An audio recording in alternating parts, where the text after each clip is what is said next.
theyeshiva.net. We're up to page 155, Daf Ayin Ches Amud Beis. On the top it says Pinchas. Ayin Ches, column 2, page 155. The second column, closer to the bottom of the page, the line starts Mamish Mitzavcha. Mamish Mitzavcha V'hainu Hayoim.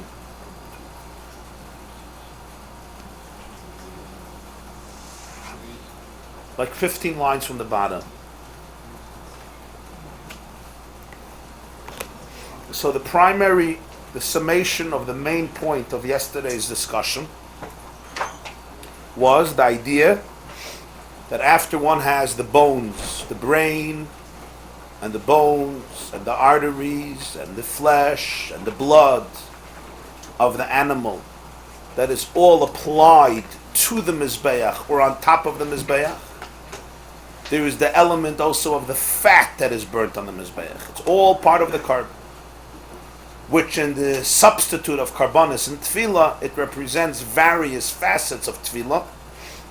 Number one, there is the hisboinenus, the mindful awareness, the mental awareness, the meditation, the reflection, the contemplation, the thought process, where one involves the mayach, the mind, which is represented by the atzamais, the core, the etzem, the skeleton, which is connected to the mayach. That is the hisboinenus of davening, which reaches its peak at the pasuk of Shema Yisrael Hashem Elokeinu Hashem Echad, followed by Baruch Shem, followed by V'ahavta.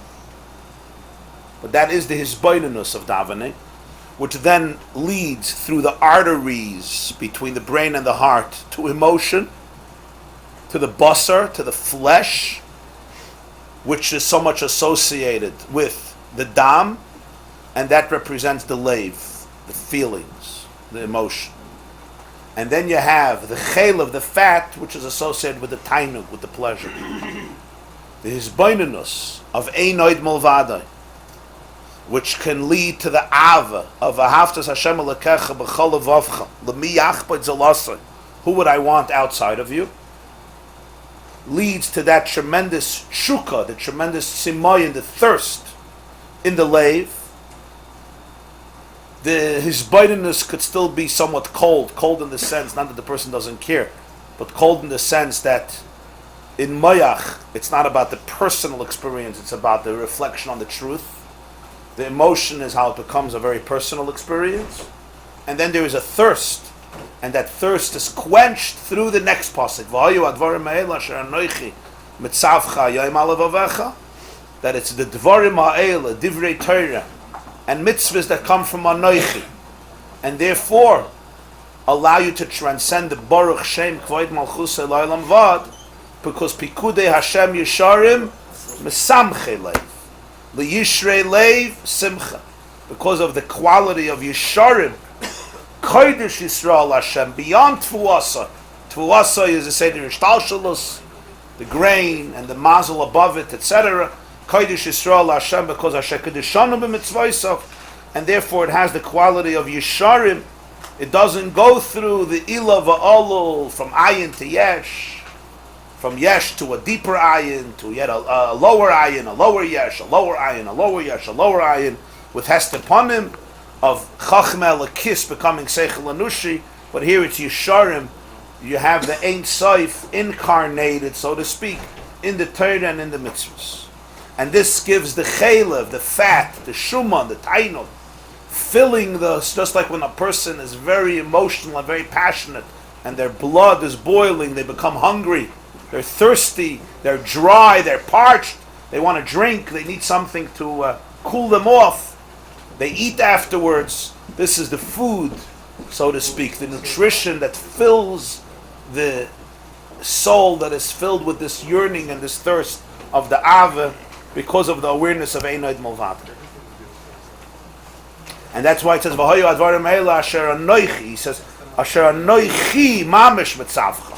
Anoichi, not my name, not my glory, not my malchus, but the I that transcends the whole Seder Ishtalshalus. It's not the drop of the ocean, it's the ocean itself. It's the core of reality that the Jew has access to in Torah, in learning Torah, and in the mitzvahs. But he now focuses on one more word, hayoim, today. Asher anochi mitzav hayoim. V'hainu hayoim dafka. There's one element here, and that is today. The words that I instruct you, that I give you hayoim, today. What's today? Hayoim dafka b'chinas hayoim la'asoysa. The Gemara says in Erev, on the pasuk in Ve'eschana, that these are the mitzvahs that I give you today, la'asoysa. Like the Gemara, hayoim la'asoysa. U'lamachar l'kabel schara. Rashi brings it. Tomorrow is for schar, today is for maisa. Hayoim la'asoysa. Hayoim dafka b'chinas hayoim la'asoysa. The emphasis is that today is the time of action, because we live in the physical world. Tomorrow, in the future, in Gan Eden, in Olam Haba, there's schar. Today is about la'asos. Asher noichi mitzavcha hayoim. That's the diuk. I command you here today. In other words, in this world, what you could do in this world, and in this world is the world of Maisa. Ki b'chinas hayoim la'asosom, because in the day where there's the action, nimshach dafke me'orein soiv baruch hu asoiv of kol alman shalamayla megeder ha'ishtalshlos. It's precisely in the Maisa where one accesses the infinite oil that transcends all the worlds beyond the realm of evolution of spiritual to physical, known as ishtalshlos. Ki asiya la'ela, k'ma shekasu b'zoya bahar. The expression of Zoya Parshas Bahar is asiya la'ela.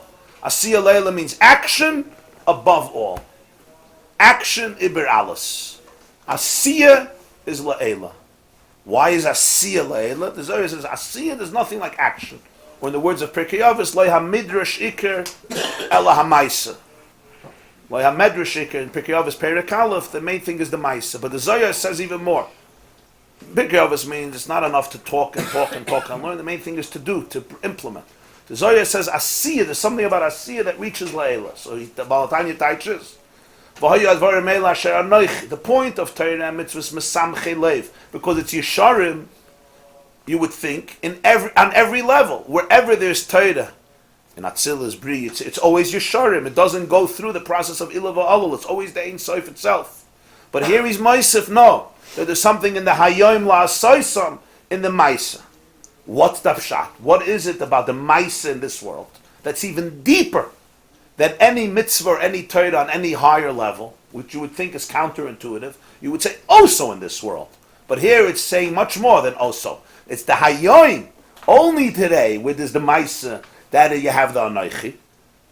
So he says, "Peter Shein." Here there's a whole new beer, a whole new pirush on explaining this nakud.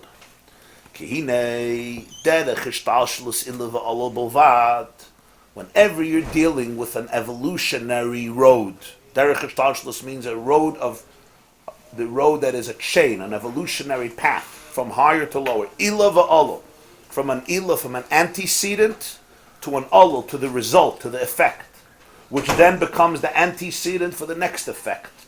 So the effect of a higher level becomes the cause of a lower level, right? Your mother is a daughter, and her mother is also a daughter. The daughter of a mother becomes the mother of the next generation. And the next generation, which are daughters, become the mothers of the next generation. So in other words, my cause was the child of somebody else. For me, it's a source, but that source comes from somebody else. And so that's the process of ilah va'olul. Every effect comes from a cause, which comes yet from a higher one, and a higher one, and a higher one, and that's how it evolves. This whole process, it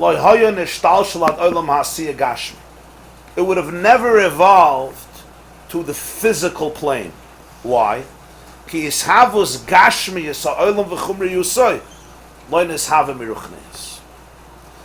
the physicality of the world, the bruteness of the world, that did not emerge from its spirituality.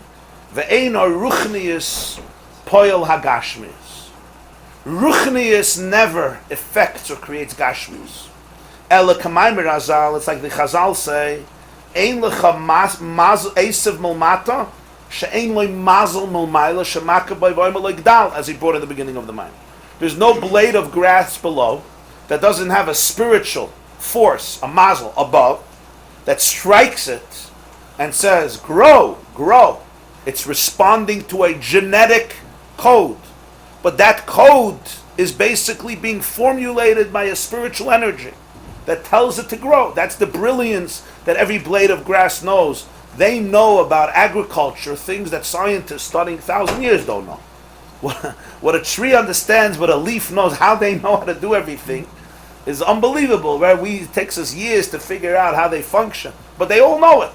They know it. They have a PhD. Immediately, the moment they emerge, they have everything, and much more than that. So there's a mazel ha'imel shahagidul shel tzemecha adam mikecha tzemecha shebar tzuayde hamazel. So what do you mean the Gashmis doesn't come from Ruchnis? It says clearly it comes from the mazel. He says there's a big difference here. The growth of the tzemach, the growth of the plant from the vegetative energy in the ground is through the mazel.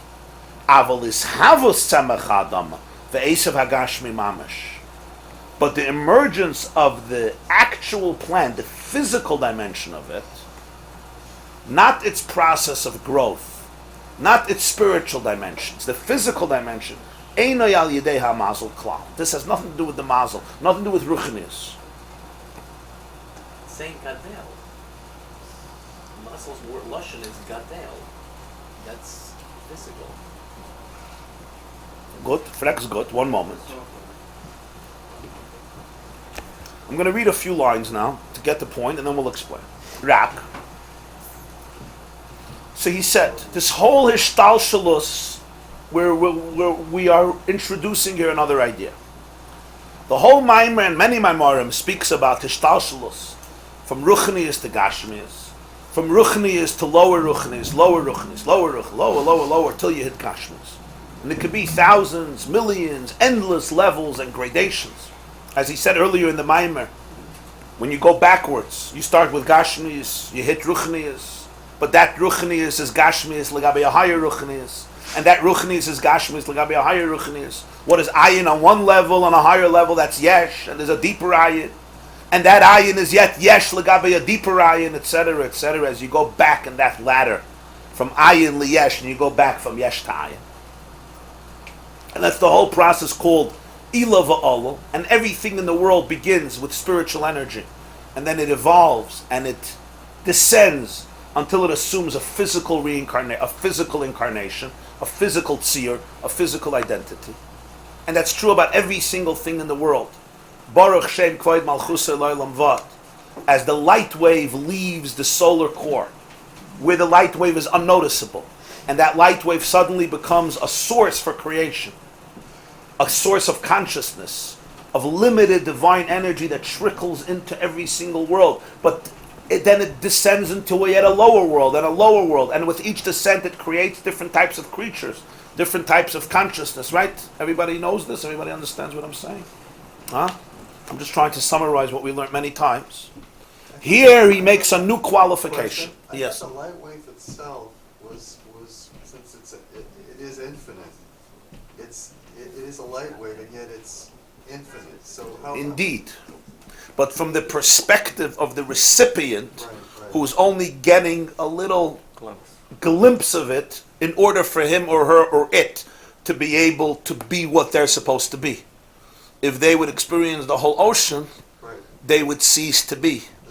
Which Which is the meditation of Ein Oid Mulvadai, that exact awareness, where the world ceases to be, in the sense, not that it ceases to be that it's not existent, it ceases to be anything that has a distinct identity. Right? Here he makes a qualification. All this rule works until you hit the Geshem. You go down until you hit the physical. Here, the rules of Ishtalshala stop. The program gets stuck. It's like, whoop, can't go further, sorry. I could take you down endless levels as long as your Ruchni is there. He says, what do you mean? It says the Esav has a mazel. You just said everything in the Geshem comes from Ayin. Everything is from the Ruchni. He says, no. That's the Ruchni in the Gashmi, but not the Gashmi itself. That's the character, the spirituality within the physical, but not the physical itself. What does this mean? Let's see. Aval is havus tzemach ha'adama ve'esav hagashmi mamish eino yalidei ha'mazel klal. Like he said before, the gashmius of the world, the chumrius of the world, doesn't come from ruchnius. Rak, hu koyacha leki oirein soif baruch hu mamash ha-soif of kalam. This is the divine koyach, ein soif itself, which is actually called soif of kalam, and not mamala kalam. Shalafon of ruchnius v'gashmius shav, and it's not called ruchnius. By him, the spiritual and the physical are identical. Ukeshem shehu paul v'asa ruchnius mi'ayin liyesh, kach paul v'asa sagashmius mi'ayin liyesh. Just like he creates ruchnius from nothing to something, even ruchnius is a creation. He also creates gashmius me'ayin liyesh. L'chein, you see this in the story of creation. Ba'asara ma'amaris, if you read Bereshis, Chazal say in Pirkei Avos, Ba'asara ma'amaris nivra ha'olam. The world was created through 10 utterances. 10 utterances means 10 speeches, 10 sentences. Speeches were very short. Extremely short. Each mimer creates something. So the first one is Vayomer Elokim Yehi Ohr. God said, "Let there be light." That was the speech. Done. Vayi Ohr. There's light. That's the first day of creation. The second day of creation, Hashem says, "Vayomer Elokim Yehi Rakia." There should be a firmament. There's a firmament that separates the higher water from the lower water, right? And what does it say? Vayi Chei. Vayomer Elokim. The third day, Vayomer Elokim. On the third day, Yikavu Hamayim. Let the waters retreat and let dry land emerge. And that's what happens. Vayi Chei. And so you have Asara Mamaris, 10 utterances. Tache, Vayomer Elokim Tache Aretz Dasha. Let the earth produce vegetation. Vayi Chei. And so it was. Here there's a very interesting anomaly in the story of creation. Basara Mamaris Ksiv, Vahoyu L'Ma'oris. L'mash, it comes Wednesday. Vayomer Elokim, Hashem says, Yehi Ma'oris B'Rikiya Hashemayim. Let there be luminaries in the heaven, what we call the planets, the galaxies, the stars. Vahoyu L'Ma'oris B'Rikiya Hashemayim. Let them be Ma'oris, luminaries, to illuminate the earth. And Vayihi Chen, and so it was. And so it was. What's the next pasuk? Vayas Elokim Hashnei Ma'oris Agdolim. God made the 2 luminaries. Whoa. This is something, when you read Bereshis, it's a very strange thing. God said it should be. The Torah says, and it was. That means it happened. And the next pasuk says, and he made it. Well, so it didn't happen. Throughout Bereshis, you have this. You get it? It's a chumash. It's very, very strange. Yeah, from the beginning. Only by Ma'oris or by... No, by Vayomer Elokim Yehi Ohr, Vayihi Ohr. Then it doesn't say Vayas Ohr. Okay? By Rakia also it makes sense. Hashem said, let there be a Rakia, right? Vayas Elokim is a Rakia. And he did it. Okay. Except by Adam. Yeah. Then it says, Vayomer Elokim Yikavu Hamayim. Let the water retreat to different places and let dry land appear. Vayihi Chen, and so it was. Makes sense. And then Hashem gave it a name. Vayomer Elokim Tache Aretz Dasha. Let the earth produce. Vatoitze Aretz Dasha. All beautiful. When it comes to Wednesday, that's why he brings Wednesday the first. Vayomer Elokim Yehi Ma'oris B'Rikiya Hashemayim. Let there be Ma'oris. Right? Vahoyu L'Ma'oris. Let them be. Vayihi Chen. And it happened. Okay, it happened. Now we have a new pasuk. Vayas Elokim Hashnei Ma'oris Agdolim. He just said it was already that way. He said, let it be. It was. What does it mean it was? There was a sun, there was a moon, there was a stars. Now, and he made it. So this is a strange phenomenon that we have in Ma'aseh Bereshis. He said it should be, it was, and then Ersh says he did it.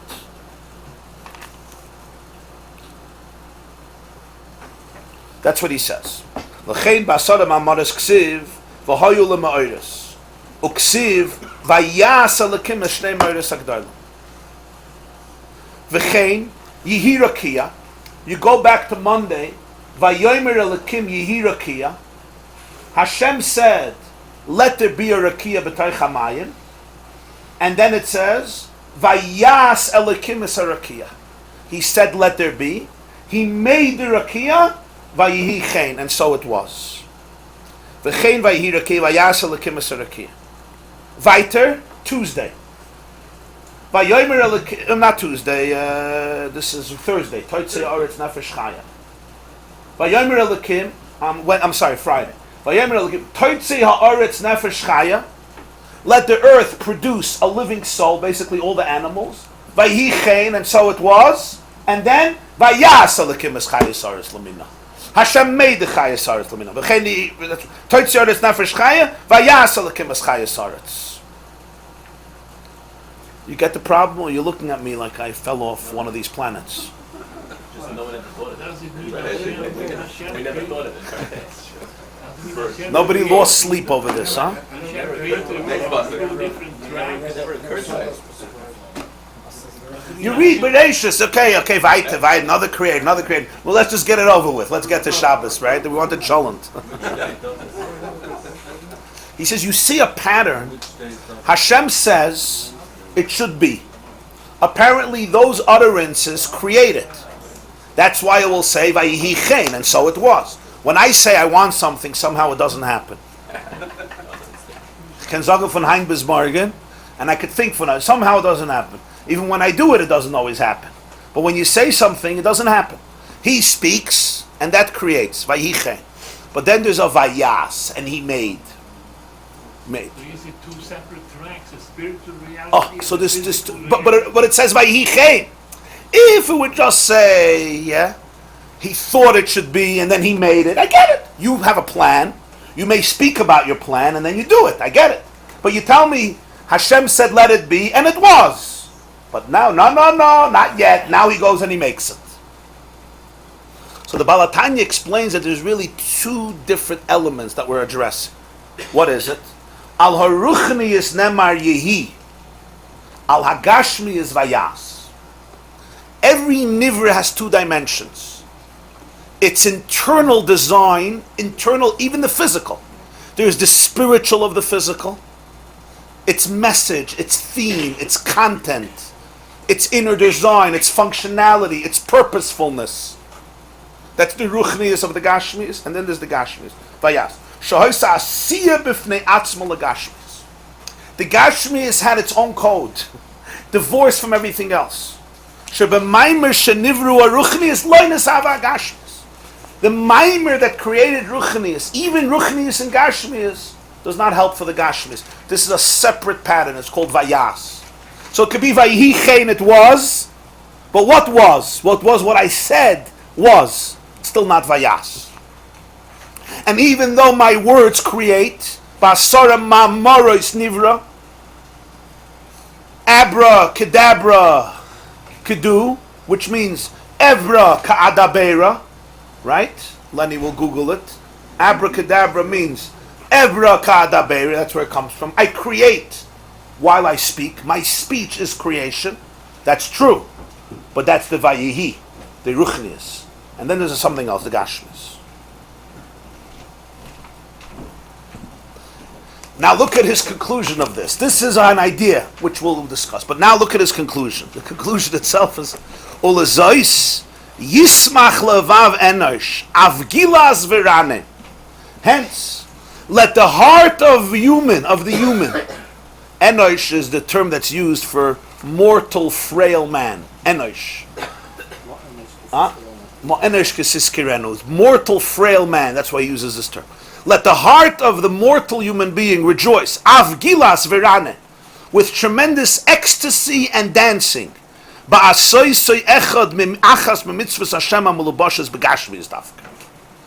has the ability to perform one of the mitzvahs of Hashem that are manifested in the physical. Because the Geshem itself captures pure infinity.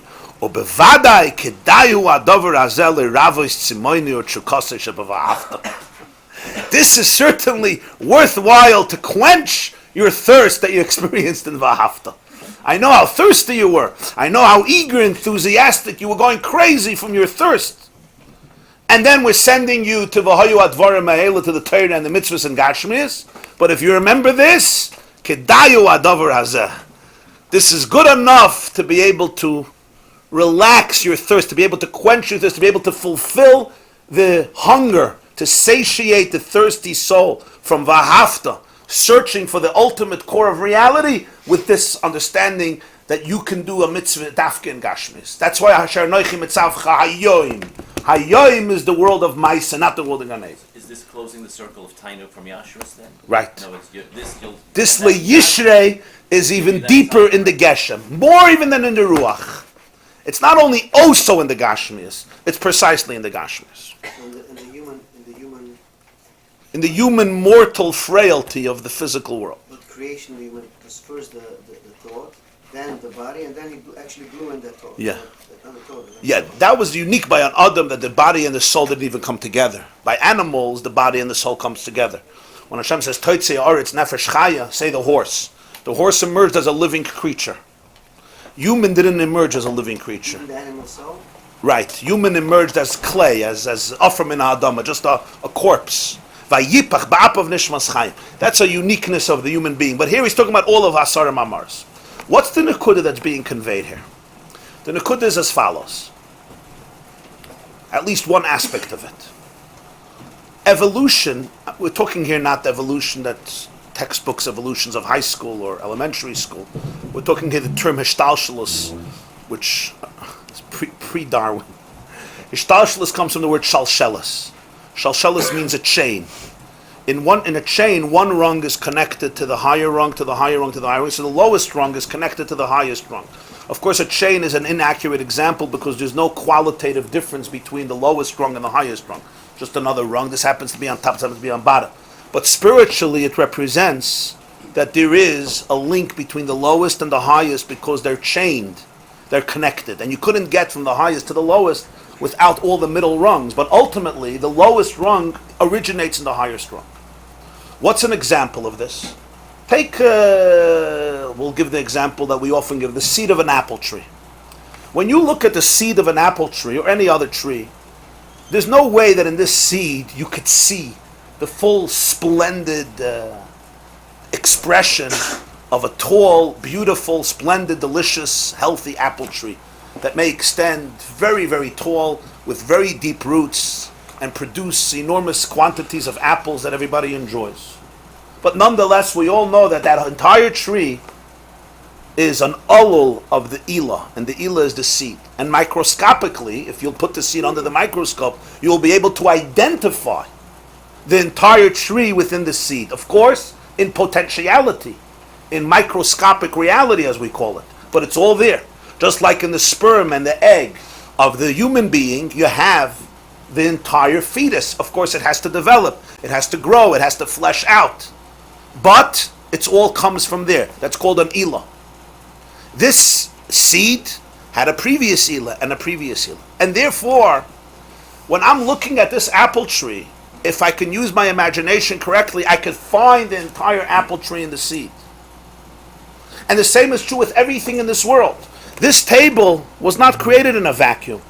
This ultimately comes from a tree growing in the forests. You can identify which wood it is, and therefore from what tree it was. And even though it went through so many developments and manufacturing and production, but ultimately you can trace it back to the original source, to the roots.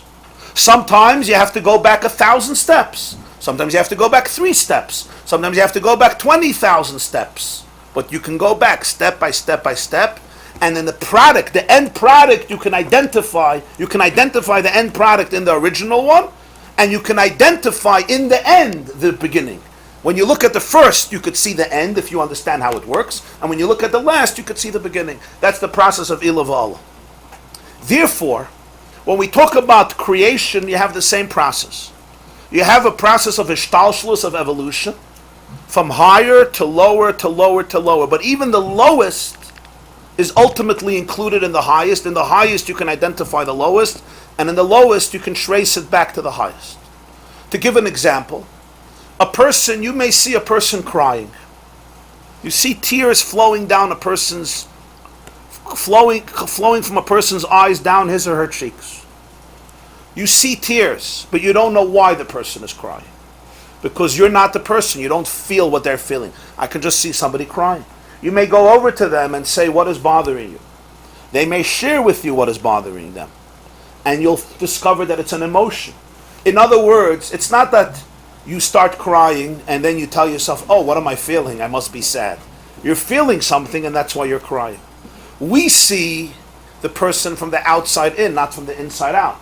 So I see you're crying, and I want to know what you're feeling. But you, who was feeling your emotions, you don't say, oh, I'm crying, I must be feeling sad. Hopefully it doesn't work that way. You know what you're feeling, and therefore you're crying. I see you laughing, smiling. I say, what's so funny? What's so exciting? You know, that's why you're smiling, but I don't know. I just see the outer expression. So I go from the tears, I go to the emotions. I already went one step up. From the Alul, I went to the Ilah. But now I'm going to ask you, why are you feeling this way? You'll say, oh, I don't know. I'm just feeling this way. I'm feeling this way. So now we have to figure out, where does this emotion come from? So we go up another step. And then we go up another step. It's coming from a certain awareness, from a certain calculation. And then you can get to places that are very, very complex. Can you get to your subconscious emotions, your subconscious thoughts? You haven't thought about these things for 35 years. You're just responding emotionally. But what is underlying it? So you see how many steps you can go? And you can be busy with, some people are busy with this 80 years, trying to figure out why they're feeling the way they're feeling. Because there's an Ilah, which is an Alul, which is an Ilah, which is an Alul, and so step. And then you will see in the original, if you can get there, in the original experience, you could now see, wow, look how this happened. Look how this developed. And any event is that way. There's a chain. We are here today in where we live because of decisions that were made 50 years ago, 100 years ago, 1,000 years ago, 4,000 years ago, including Adam and Chava's decision for whatever reason to have children. They were just an innocent couple doing their thing, right? I don't know if they realized the headache they're going to create. But they did. But we don't live anymore in that world. We live today. But that's the concept of Ilah v'Alul. And so all Ilah v'Alul means that the last Alul and the first Ilah are always connected. That's why it's called Hishtalshalos. I want you, whenever you see the word Hishtalshalos, this is the image that comes up. It's a long chain. It can go for thousands of years. It can go for millions of years. It can go for millions of levels. But the top rung and the lowest rung are really deeply connected. Even though you can't jump. I can't get back to Adam and Chava without going through, hundreds of generations. But ultimately, we carry the genes of Adam and Chava.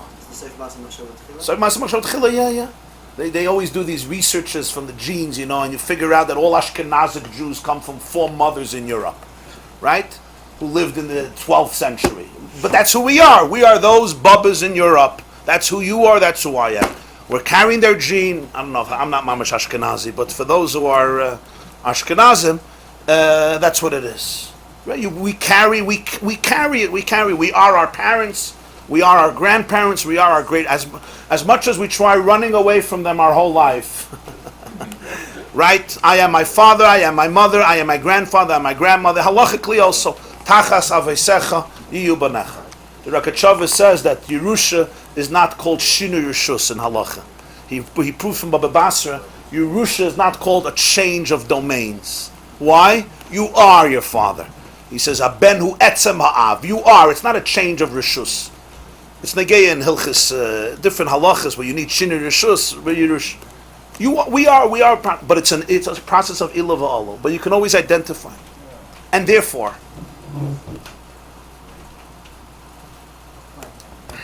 it's always interesting to see, you look at a minhag by Jews, trace back where that minhag started.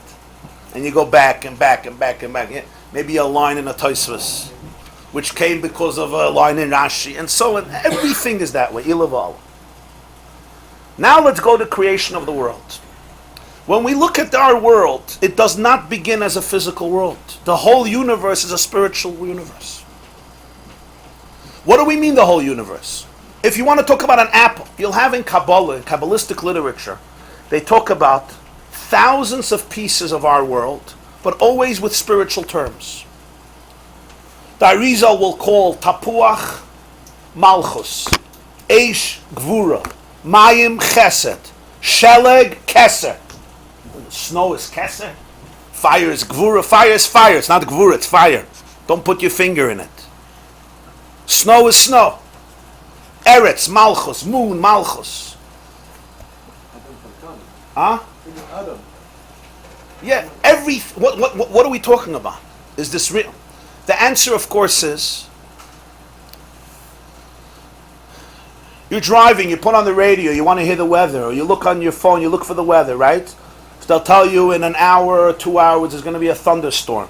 It'll be thunders and lightning, it's going to rain. Fine. So now you heard the weather.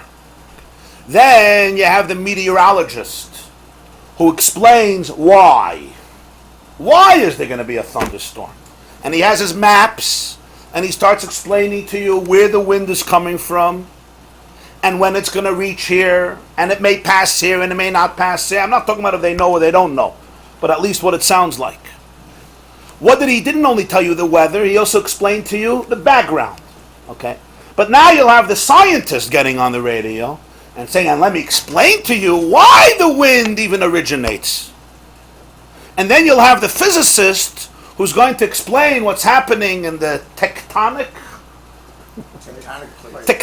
plates and the volcanoes that are happening somewhere in the world, which are causing the results, and then of course Al Gore will explain to you global warming, which is the origin of all catastrophes that happen today, and you got to the original Elah, the mother of all evils. But on a serious note, everyone is going to explain to you, let's go deeper. Who's right? They're all right. They're just going to a deeper level. Now the mystic will start telling you the news. He won't talk about rain or snow. He'll start telling you God is experiencing certain emotions. The Gemara says that rain is Hashem crying. Really? Rain is Hashem crying? I thought rain was vapor that came from the oceans and was absorbed in the clouds, and then when there was too much pressure, it started to rain. And when there's a certain climate and they become icicles, you have snow. What does it have to do with anything? But it's like somebody telling me, one of my sons, when he was mamish a little baby, he saw somebody crying. So he said, Tati, I didn't know that we have a sink in our body. And you open the sink and the water comes out. Right? So it's like looking at rain and say, God is crying. They're crying. It's like looking at somebody crying and saying, why are you crying? What are you feeling? Not feeling, there's just water comes down. No, water doesn't come down. Yes, you can discuss the scientific, physiological, biological dynamics of water coming down, but you're missing the point. The point is it's an emotion. So imagine somebody, his whole life, he sees you crying, he says, wow, it's so interesting. Let me figure out how eyes produce water. Isn't that a crazy thing? And you could study it. It's actually a fascinating study, how eyes produce quantities of water. From where do they come? And why are they salty? And why are they geschmack or sad? But imagine next time you see your wife crying, and you say, it's so interesting, let me Google why do women cry? What happens in the eyes? You know what's that going to do for your shalom bias, right? You're missing the point. You say, no, I want to know why you're crying. Why? Why are you crying? Why? There's two whys. There's the why of science, and there's the why of emotions. In a relationship, I would assume the why of emotions is a little more important than the why of science. If you're in a professor's class talking about the anatomy of tears, then the why of emotions becomes irrelevant. But when you're in a relationship, right? So you're going to start talking about the mechanism, yeah? It would be like if somebody asks, as I was once privy to, somebody lost his sister in a horrible accident, a train accident. And the person was asking, why did she die? And the answer was, because it was dark at night, and she was holding a black umbrella, and she was wearing a black coat, and it was raining, and the driver did not see her, and he crashed into her. So she died. And the guy is freaked out. He says, why did she die? That's why she died. She died because when the train hits a body, unfortunately, the body dies. He's like, why did she die? They weren't talking the same language. His why was like, how can such a good person die? The train had independent thoughts. And the why of this person was, it's just technical. It's just the laws of nature. It's dark, he can't see. It's called a bad mistake, a tragic mistake. Cookies crumble different ways, right? So whose why is right? But that's the idea. So when you see why is the weather happening, there's different whys. It's different levels. Take a look at musical notes. Anybody here reads musical notes? You ever open the piano book? Right? What do you see when you see a piano book with musical notes? What do you see? Huh? Gibberish. Black notes. Huh? Black notes. Black notes. Black little designs. What does a classic musician open up a book? He starts smiling and he's singing and he's swaying and he's dancing. What did he see? He didn't see black gibberish. He saw music. The notes were a display. They were a container of the music. He saw something else in it. And the same is true with every phenomenon in the world. I could look at the outer and I could look at the inner. So I talk about the weather. I could talk about why you're crying in the sense of the biology of it and the emotion. And they're both true. It's just another layer. The emotions translate into a physiological reaction called tears. Clear? Clear. Ilavalu. That's the laws of Ilavalu. And therefore this whole world you could study on so many different levels. We speak about Atzilus, Bria, Yitzira. What are we talking about? We're not talking about different worlds.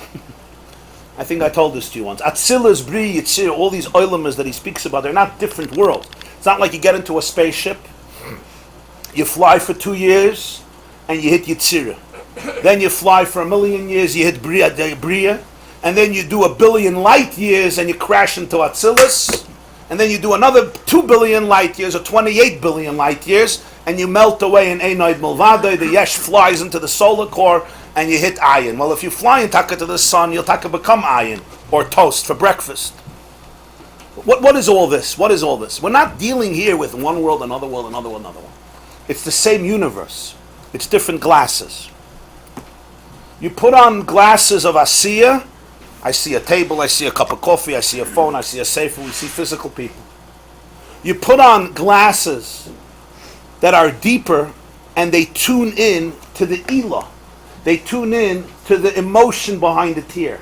They also see the tears, but they see the background, they see the backdrop. They see what is the cause of it on a spiritual level. And then there's deeper glasses that show yet the backdrop of that, and deeper and deeper. Just like the scientist who says this is not a table, let's put on microscopic glasses and we'll see that there are sextillion atoms in this cup of coffee. And they're swerving, they're moving around in hakafis in a crazy speed. And the atom itself is made up of various particles with empty space. And then the atoms form together to create molecules. A regular drop of water. What do you have? 2 atoms of hydrogen with an atom of oxygen forming together a molecule of water. So I said, what is this? Hydrogen, oxygen? I don't see. I see a cup of water. You see a cup of water, but there's an elo to that water. And if you go deeper, and then deeper, and then deeper, and then you go to the ruchni of it, and then the ruchni itself, that's what hishtalshalus means. So when we speak about Seder Ishtalshalus, we're not talking about a different world. We're explaining the inner depth of what's happening in everything in the world. I could look at you and see you superficially, and I could look at you and see you fully, holistically. Why is it important to know Ishtalshalus? It's important to know Ishtalshalus. Asking why it's important is like asking why it's important to understand why your child is misbehaving in school. You think it's important to understand? Or you should just see he's misbehaving, slap him up, and that's it, like the old minhag. Or maybe it's important to understand his emotions, his experiences, his frustrations. It's like saying maybe he's traumatized. A father tells me he gets a call that his daughter was unbelievably succeeding, and then one day she's failing in everything. So one way of looking at it is, okay, yeah, she's just lazy, sluggish, misbehaving, scream at her, discipline her, expel her, right? But everyone understands how foolish that is. What if this child is experiencing or experienced trauma, serious trauma, because of an event? You're completely ignoring the pnimius, you're looking at the chitzonius, there's an ilah, there's a cause, and you may not be able to get to it. You may get to one layer and you have to get to another layer, another layer. Sometimes the person doesn't get to it themselves. This is critical in education, it's critical in life, it's understanding the backdrop behind everything. You have to live in this world, but you have to appreciate there's a hishtalshalus. In everything there's a hishtalshalus. That's what nister means. Nister means, people think Teres HaNister means Kabbalistic tricks. I put an amulet on your nose, yeah? And the lions won't touch you. That's a very small part of it, if anything, if any. Nister means to look at what is concealed, what is beneath the surface, what is not always displayed visibly. It's displayed visibly, but you can't see visibly the entire source. It comes through a physical medium. It's tears, I don't see emotions. It's water, I don't see atoms, I don't see molecules. But the atoms themselves are ayin. But legabe the ruchni, the atoms are also yesh. They have, Sunday I spoke about quantum mechanics, right? There's like a whole Rogachover about it. Right? The world of quantum mechanics is basically how subatomic particles function. Atoms, legabe subatomic particles, are yesh, legabe ayin. The table, legabe the atoms, is yesh, legabe ayin. So everything is just a much more intricate and deeper level of reality. Further, all the way back up to the divine energy, which is the core of it all. But the divine energy itself descends. So the Baal HaTanya here says, but wait, this is only from Ruchnius to Ruchnius. Ruchnius to Ruchnius. Ruchnius to Ruchnius. Always. But then there's a phenomenon that is introduced only in this world, and that's the physical. What's the difference? What's the uniqueness of the physical? The uniqueness of the physical is it has no message. It doesn't say anything. Till you hit Olam Haza, you're dealing with messages, with information. The question is, what level of information? How deep? How intense? How infinite? But it's information. Information that's processed. You have the way Abaya and Rava understood a Mishnah. You have the way the Go'inim understood. You have the way the Rishonim understood. The Achroinim understood. The Achroinim understood. And then you have the 6-year-old boy who's learning Mishnayos. He also understands the Mishnah. If this teacher explains it, he understands it. It's the same Mishnah. You can't compare what he sees in the Mishnah to what Abaya and Rava, the Tanoim or Amirayim, saw in the Mishnah. The Pasuk Chumash, what Moshe saw in the Pasuk Chumash, to what I see in the Pasuk Chumash. Or the 5-year-old kid. Everybody sees the same Pasuk Chumash. But the layers, the depth, the remazim, the sophistication, the wisdom, the infinity. And you can always go deeper and deeper and deeper. The same Gemara you could learn 10,000 times and you still didn't get to the bottom of it. You could learn it again. Why? It's the information that's condensed and comes down and trickles down. Until the lowest level of Ishtalshalos. So you'll have from Devar Hashem, from divine energy, you'll have divine energy more restricted, and hence assuming a more tangible incarnation that can be grasped, say, by intellect, by emotion. But then there is a leap that we call today a quantum leap, and that's the leap from Ruach to Geshem. That leap is not anymore the process of evolution. You know why? Because in the Gashmius you have a whole new message. You know what the message in this world is? The message in this world is, I don't come from anywhere. I don't know anybody. I have no source. I always was. I always will be. This whole idea that I come from somewhere is just a religious fundamentalist fantasy created by dictators who want to control your mind and want to become gods. I am I. That's my message. I am I. I don't carry, I'm not an ambassador. I'm not a representation of something. That happens in the leap from Ruach to Geshem. To put it differently, in the world of Gashmias, there's still two dimensions. There's looking at the Gashmias, a message in it, an energy in it, its purpose, its functionality, its theme, what it represents. That's putting Gashmias in the context of Ruchnias. But there's another message in physicality. The powerful message of physicality is 2 words. I am. You don't like it? You can jump into the Hudson. I am. I don't need justification. Don't put me into context. I create my own context. Don't put me into any context. That's what physicality really says. That's the power of the Geshem.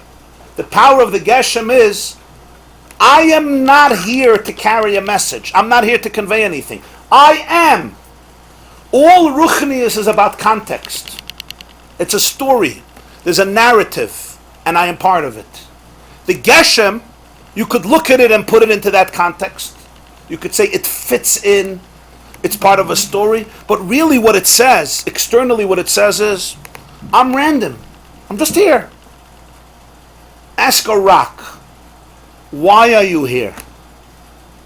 Excusez-moi, I don't need any justifications. Who brought you here? Nothing creates. Stop with your fantasies. Don't impose your insecurities on me.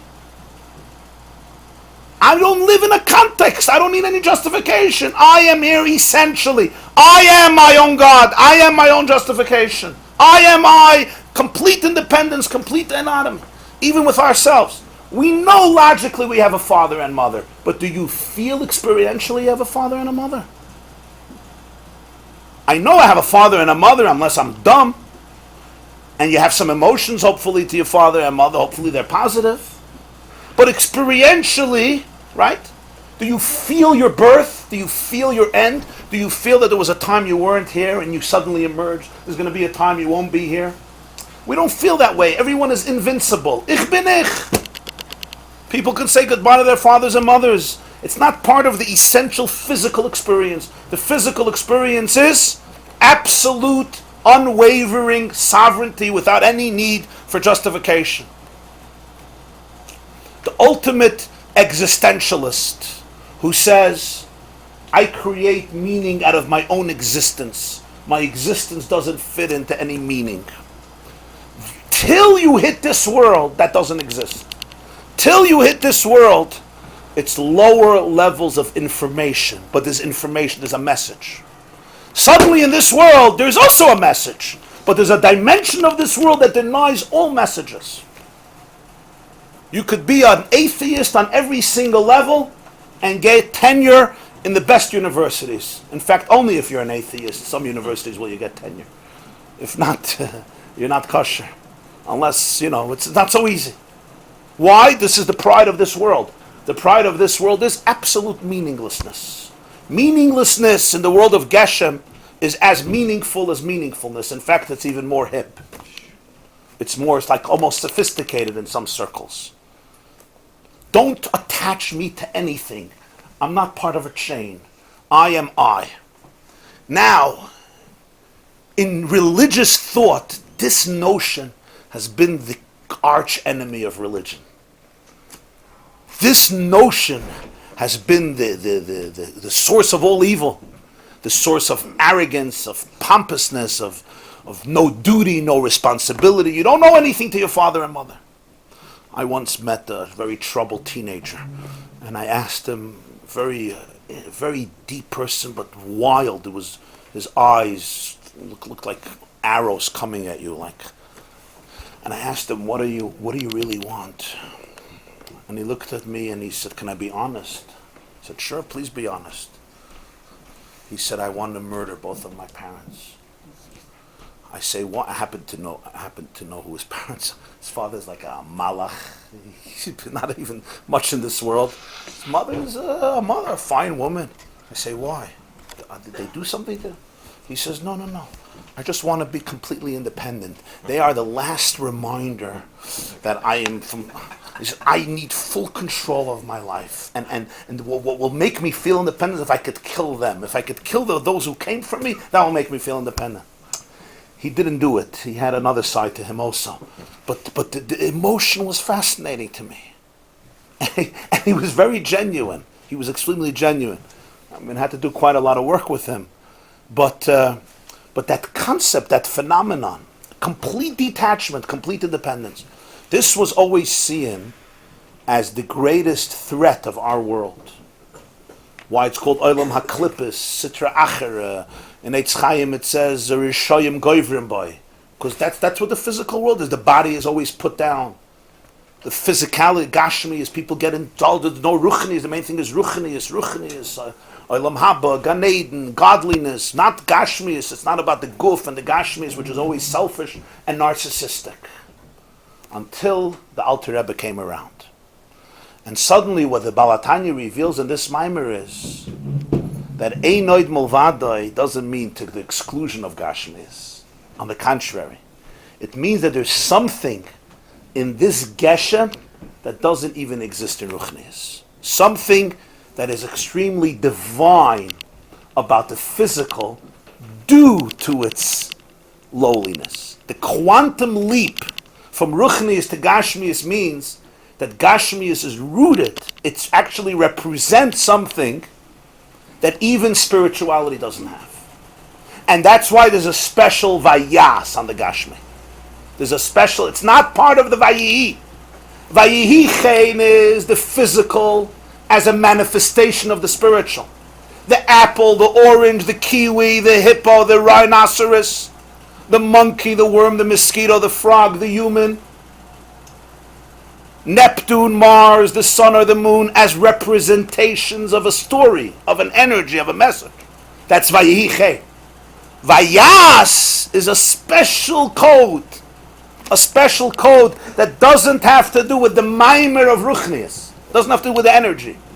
That is the Gashmi as an absolute self-contained deity that claims no allegiance to anything and anybody but itself.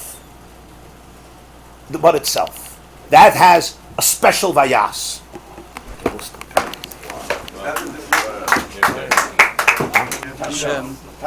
Punkt, also wie getan Ruchni is van hier, ich kann von Gashmi, that even the Ruchni is part of the Gashmi is nicht bederich all. That's why it gives the Chaim, each one has No, Ruchni is of the other world. Huh? The Ruchni is of the other world. But he's calling it Mayan Liesh. The original Tzimtzum Rishon? Yeah. So then why does he bring in each one? As if he said, Basar Mamaris, you have the Yehida Kia goes on the Ruchni part. Vayasa the Kim goes on the Gashmi part. Totzior goes on the Ruchni. Vayasa the Kim.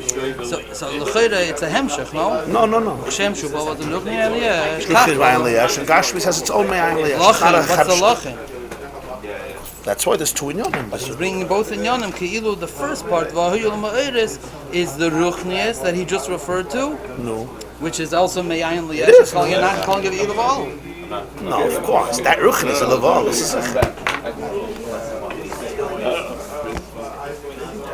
Okay, interesting question based on what you said. So, the Kabbalah says that everything down here is a representation of something up there. So if it's literally something special, how can it be if it's something controlled by what is going on upstairs? Like, I might look like I'm a physical person here, but something upstairs is leading me to come to your shiur, for example. If something up there is doing a similar thing. So how does that fit with what we're saying, that it's completely separate? Get one of those colorful ones. Where it's not. Or is it a different level? Yeah, that it is? Exactly. The Ruchni and the Gashmi is not separate. Okay. You understand? The soul in the body is Ruchni. And the energy in the body, the Ruchni and the Gashmi, is Ruchni. Yes. He's talking here the Gashmi element of the Gashmi. Not the physical as an expression of as physical. The physical as a container of spirit is spiritual. Yes. You get it? There's the physical as a container for the... another question. Okay. Okay, this is it's new stuff. It's not Heavy stuff. The Olam understood yesterday everything with Gashmis and Ruchnis. We didn't understand. It says here, it gave an example that a blade of grass doesn't grow unless a malach tells A mazel, yeah. And then it says that the chaos of growth has nothing to do with that, but it comes from the earth. Where is the joining? I always thought that the Ruchnius trickles down until it becomes Gashmi. Chesed and Gevura finally becomes an apple. But here it says there's no connection, and I didn't understand where is the joining. Right. And I was thinking that maybe, because I was asking sort of the same question the Rabbi is asking, that Ein Lecha Mazel Milmala means that the that the mazel is creating something. There is a ruch, but it's only the ruchnius part of it. When you spoke about it as the toelis of it, the purpose, etc.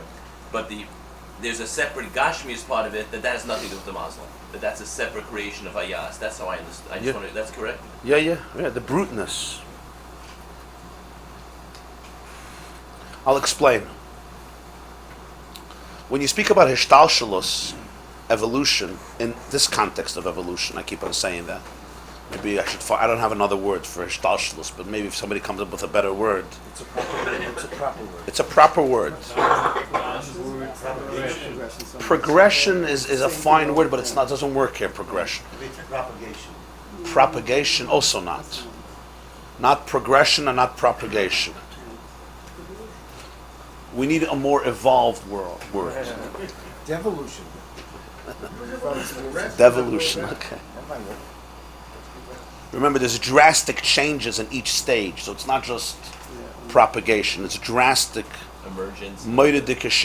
It's tremendous changes, which is that concept. The shalshelas goes down, right? It's not just a chain in the sense of one rung is similar to the previous rung.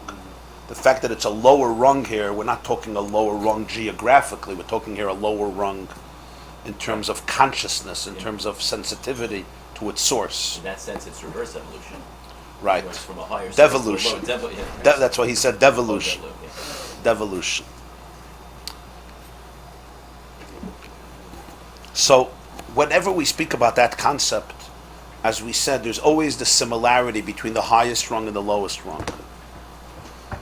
Even though they look very different, you can't compare the seed of the apple tree to the tree. But nonetheless, one is the cause for the other. And therefore, everything could be experienced on so many different dimensions. Depends which part of Ishtalshalus you held on to. It's all true. When you make a snowman, right, you're also connecting to the snow. You're relating to the snow. But the same flake of snow, you can also look at and grasp from a different perspective. You put the flake of snow under a microscope and you study the crystal-like, tremendous, dazzling designs of every flake of snow. It's also an element of snow, which we often ignore when we see. And then there's deeper and deeper and deeper, as discussed. All of them have a common denominator. The common denominator is they come from the same point. They represent the same theme on different levels. So let's take an example of sweetness. The word mesikos, sweetness, right? A lollipop is sweet. Cotton candy is sweet. Chocolate is sweet. You put sugar into your coffee to make it sweet. A Slurpee is sweet. It's geschmack. It's zis. So your 7-year-old says, Tati, you promised me a Slurpee today after camp. Take me to 7-Eleven to give me a Slurpee. So you say, Kub, lamer lernen azisse toisves. Let's learn a sweet shtickle Gemara. A sweet Rashba. Yeah? Mesikus HaTorah. What do we say in Shabbos morning? You have a Harivna Hashem Elokeinu. The Se'orivna. Yeah, the sweetness. Kol Yisrael Arevim Zabazah. What's the Lashon? Mesukim midvash v'noifes sufin. Somehow, it's not going to fly necessarily. He wants a Slurpee. But nonetheless, we call this sweet. You hear a niggin. You say, azissa niggin. A sweet niggin.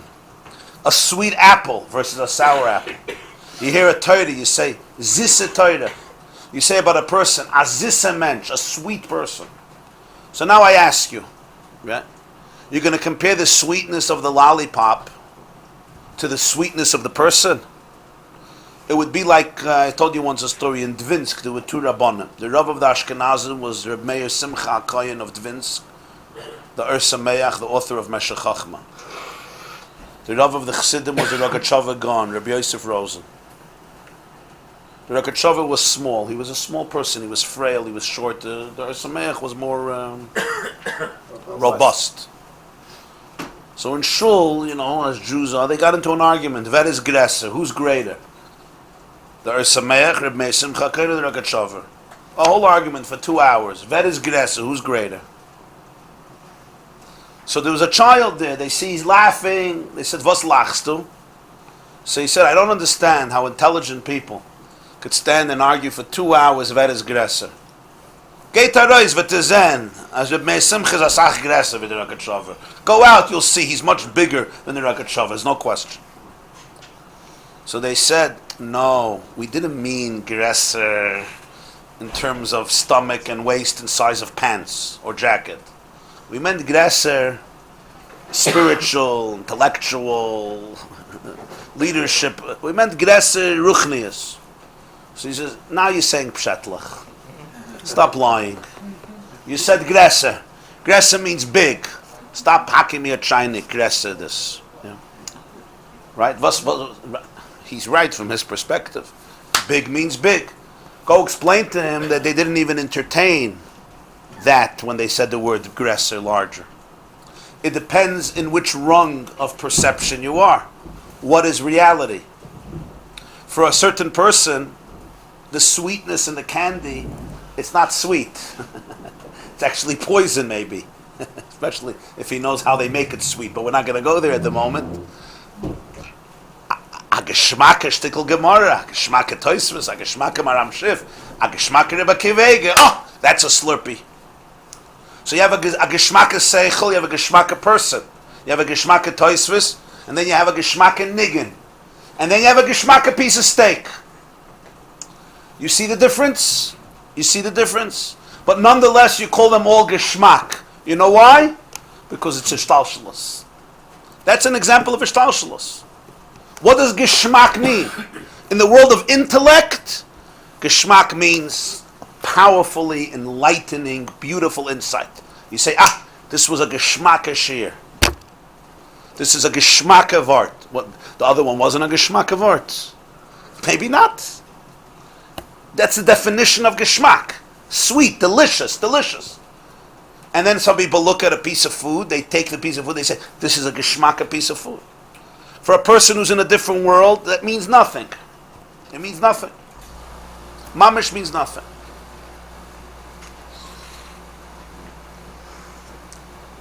The moment the neshama leaves the body, when a person is, when you're very sick, you have a virus, you have a flu, and foods that are usually so tempting, and you eat them and you vomit, and you look at the food and you want to vomit again, and you look at it, you want to, what was yesterday like the peak of your day, eating this food becomes disgusting because you're in a different place. And what happens when the neshama leaves the guf? It's b'chlal not toifes makken. So now I ask you, what's real geschmack? Is a niggin geschmack the real geschmack? Is the geschmack of seichel a real geschmack? What about the geschmack of an emotion? There's an emotion that's delicious. You feel somebody's positive emotion, what you call a positive energy, a positive emotion. Or the geschmack in food. The answer is that's ishtalshalos. That is what ishtalshalos means.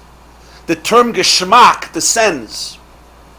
David HaMelech says in Tehillim, Tamuru ki toiv Hashem. Fazuch, taste, and you'll see ki toiv Hashem. But you have to taste. You have to taste. You can't compare the taste buds that need to be cultivated in order to taste the geschmack of a niggin than to taste the geschmack of a piece of food. But also everybody understands that the impact of a niggin could be for a year, could be a lifetime. The impact of a sweet person can be your whole life. The impact of an idea can transform you. The impact of a delicious piece of food, usually 10 seconds. Till the saliva gets to it, and then it goes into the bloodstream, and that's it. And then you may have to go somewhere else to deal with it. Huh? There is. That's what it's called, ishtalshalos. The sweetness originates in a higher place, it descends, and in each world, it assumes a different meaning. I'm just giving an example of the concept of ishtalshalos. It's interesting, Marshall, with the example, because the professional tasters, for example, are not allowed to eat all kinds of foods, or smoke, or drink whiskey, or wine, because it's going to ruin taste buds. Yes. Right? So we have over here in the Nimshal, with the Tamuz-Av, the person who Yeah. gets tziyut to the Connoisseurs. Yeah, wine connoisseurs, they have to be very sensitive to their taste But buds. the thing is, so somebody who gets around it and zieht up to the grobe Geschmackkeit of Oil Mazeh is a very hard time appreciating. Yeah. Because his taste buds Yeah. for the heavy Geschmack. Yeah. is But now let's bring out in the positive sense though, they all have a common denominator. And that's geschmack. And therefore, even the lowest level, it's a form of geschmack, and there's certain similarities. Similarities, it makes you feel good, makes you feel enriched, it gives you delight, it gives you sweetness, it gives you pleasure, it gives you ecstasy. Yes, but it's a completely different realm. Some people, they hear a certain music, a certain song, a ballad, and they melt. The sweetness of the song, the sweetness of the symphony. It's a different level of sweetness, but there's a common denominator between all the levels, and that is there's a theme. The theme is deliciousness, mesikos, sweetness. What it's expressed in depends. Who is more addicted or more sensitive or more perceptive depends where you are on the rung. Chachma of Yitzira, Lagabe Chachma of Bria is a joke. It's a joke. But in that world it's very serious. And the same is true with every phenomenon in creation. Everything is dimensions, layers, layers, layers, layers, and each level it assumes a different incarnation, but it's the same message that is just coming down until you hit the Geshem. What's the uniqueness of Geshem? In Gashmis there's also a Teuchen. Everything has its functionality, its purpose, its story, its narrative. Certainly the Koyach HaBoire in it, the divine energy that creates it, that's Mamish Ruchni, is the ayin within the Yesh. Yeah. Even its design that's here to serve a certain functionality, to tell you something about it. And the various themes that are conveyed through it. Even the fact that it's sweet, it's delicious because of certain properties that it has. Physical properties. But then you have one quality in the Geshem that doesn't exist anywhere else. And that is what he calls here Chumrius. Gashmis ela b'chumriyus. Why does he add the word Chumrius? Chumrius means bruteness. The chaymer, the material of it. Geshem has in it another dimension. What's in the other dimension? Where it ceases to be part of a chain. It ceases to convey a message. Till you hit Geshem, Hishtalshalus goes down and down and down and down, but on every level, it's continuing a narrative. It's condensed, it's restricted, it's limited, but it's continuing a story. It's continuing a Teuchen. It's the Teuchen, the way it's translated in a lower world, but it's a Teuchen. Teuchen comes from the word Teuch. Teuchen, when you say it had Teuchen, comes from the word Teuch. It has an inside. It has a pnimius to it. In the world of Geshem, in the world of physicality, a new concept emerges. And that is that there's no concept. A new reality emerges, and that is two words. I am. I am. No allegiance. No continuity. I don't fit into anybody's context. I'm not part of a theme. It's just an essential justification of itself without the need to be part of a context, without the need to ask where I came from, why I came from, who did I come from, what's my message. That's the chiddush that exists in Geshem. Emes, you could see in the Gashmiyas, Teuchen.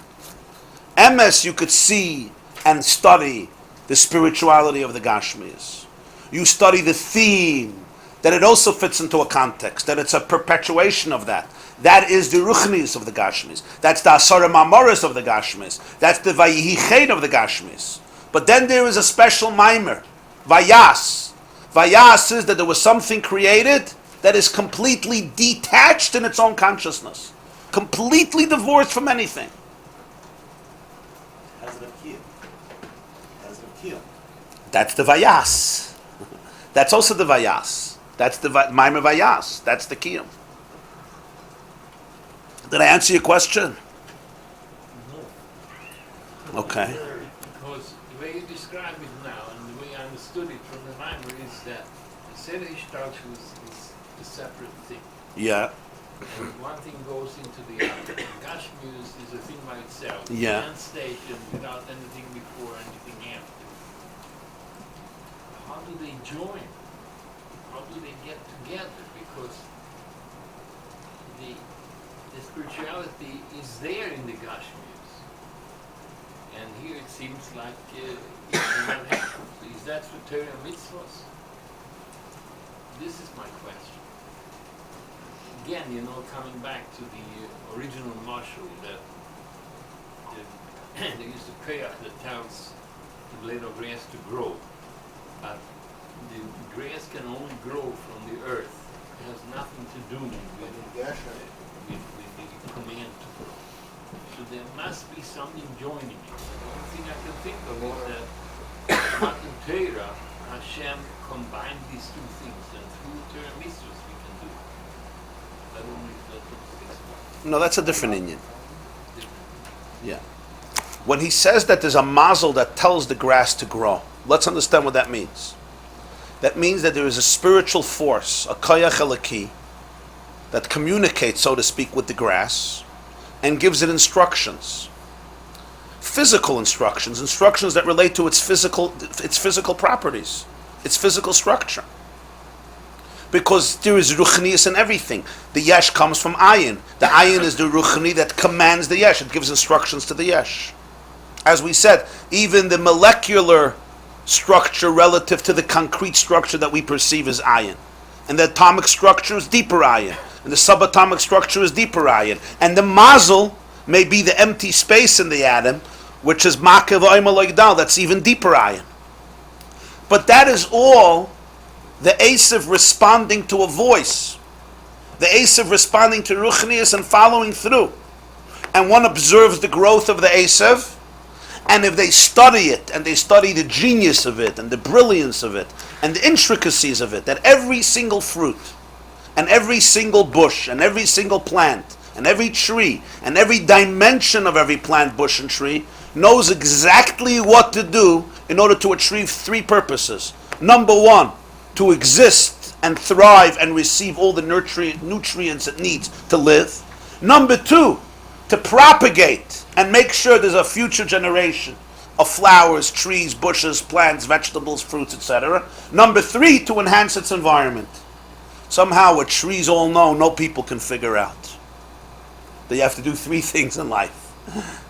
We're struggling with this still, ayeka. But they all know it and they figure it out. The leaf knows exactly how to take sunlight and turn it into glucose, turn it into sugar. Almost when it starts pouring out, so when was it pouring? Yesterday or 2 days ago.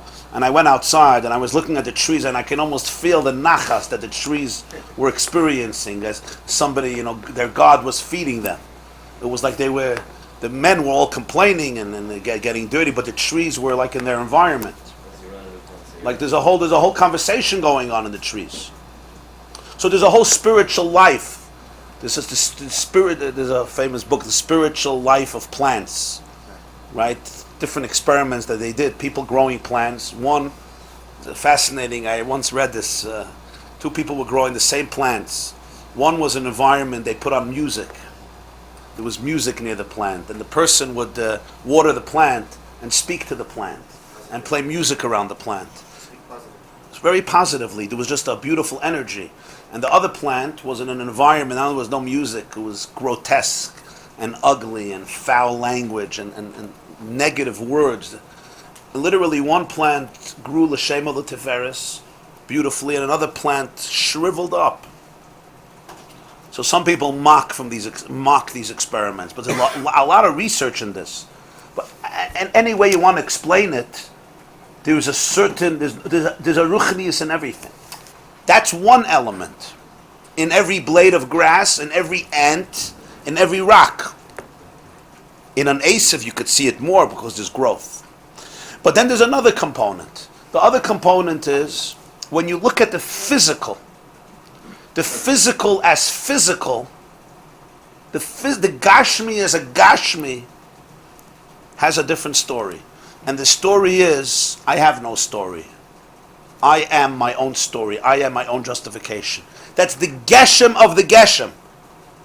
Yes, I can study the Geshem, I can excavate it, I can research it, I can examine it, I could bring rayas, I can argue, I can debate. But the very fact that you have to debate it means that there's another side to the story. What's the other side of the story? That there's a certain element of physicality that conceals everything. It eclipses everything. Is this the word that Chassidus calls Metzius Me'atzmusa? Yeah. There's a lotion of the Balatanya that Gashmi is, it sees itself as Metziusa Me'atzmusa. Its Metzius comes from itself, from nothing else. It doesn't point to anything, it doesn't come from anywhere, it doesn't have to go anywhere. It has no destiny, it has no progenitor, it has no father, it has no mother. And even in our own experience, we don't feel that we have a father and a mother. We know that we have a father and a mother, but we don't experience it. We don't experience ourselves as part of a story. We experience ourselves as kan nimtze kan haya. Here I am, here I was.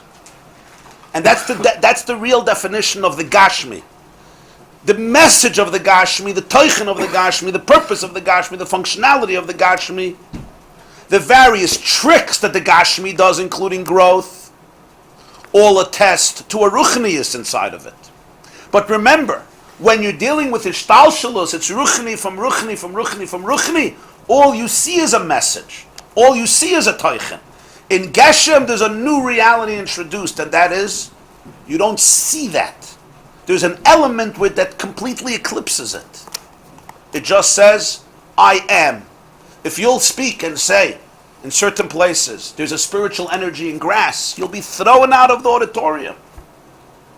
Why? You could quote a Medrash Rabbi from today till tomorrow, you'll be thrown out. Why will you be thrown out?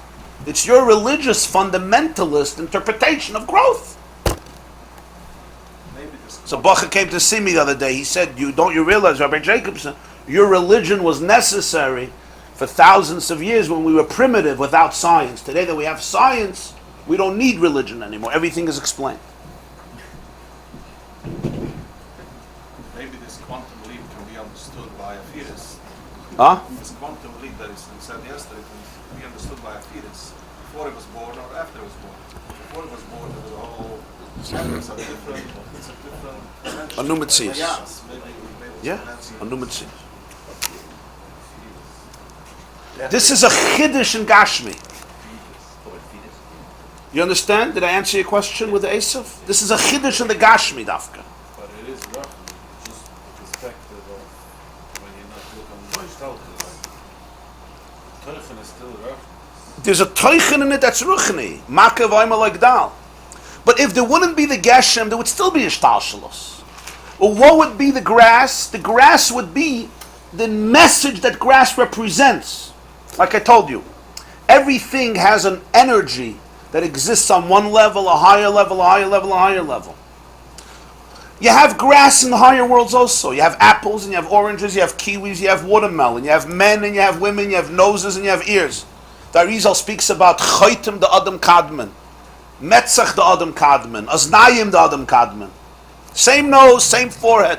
Yud Gimel Tikunei Dikna is the beard of Adam Kadman. Now it doesn't look like a beard down here. Does not look like the same beard, but it's the same thing. Did this all come into existence with the Chet of Eitz Hadas? No. We're talking Bria Solomus. But you have the teichen of every physical thing exists in a higher place also. We're not talking about nefesh and elkis, nefesh behemoth, right? This is all part of the behemothstic part of the. We're not talking nefesh altogether. Yeah, we're not talking nefesh, We're Dafka. just talking about the goof. Everything in the world has a nefesh, a koyach ruchni. But if Shishtalshlus would have stopped before Asiya, what would the world look like? There would still be a Shishtalshlus. There would be in Ruchnis, there's so many madregas.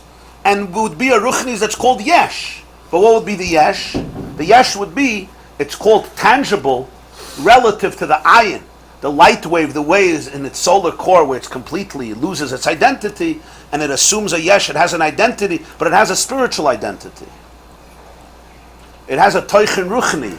It conveys a certain spiritual message. There's a purposeness to us. There's a functionality to it in the context of creation. Suddenly, Hishtalshalus takes a quantum leap, a turn, and that is physicality emerges. And physicality has a second story. And the second story is, stop explaining me. I am a random mistake. That's who I am. You don't like it? Go to therapy. Figure out your anxiety. Stop imposing your own wishes that your life has meaning on me. I am meaningless and I'm proud of it. And the word proud is also part of your problems. So if there had been no second creation, and just the Ruchnius evolving to a very coarse level, but still based in Tochen, men would perhaps be less existentially lost in the universe. There won't be men. Because, not Yes. to be men, but Well, we're not physical men. no, they'd be Finish. physical men. But we would still be more linked in a shalshelis. All that, In other words, if you, without this last step to Gashmias, you feel that you're part of a shalshelis. Literally like a shalshelis, like in a family. You have a father, you have a Zayd, you have an Alta Zayd, you come from somewhere, you represent something. You're continuing a story. You're literally part of a chain. Which is the truth of the world. It is part of a chain. But the Geshem introduces a new reality. And the reality is complete self-sufficiency, complete dependence. I am divorced from anything and anybody. I don't owe anybody. I'm not part of a story. I'm not part of a conflict. I'm not part of a design. You want to manipulate me and use me for what you want? Fine. But that's your own subjective experience of me. That's the chiddush of Geshem. That's the novelty. The quantum metamorphosis, the quantum leap that happens in Geshem that doesn't exist in Ruchni. And in the world of Ishtalshlus, you're not going to get there.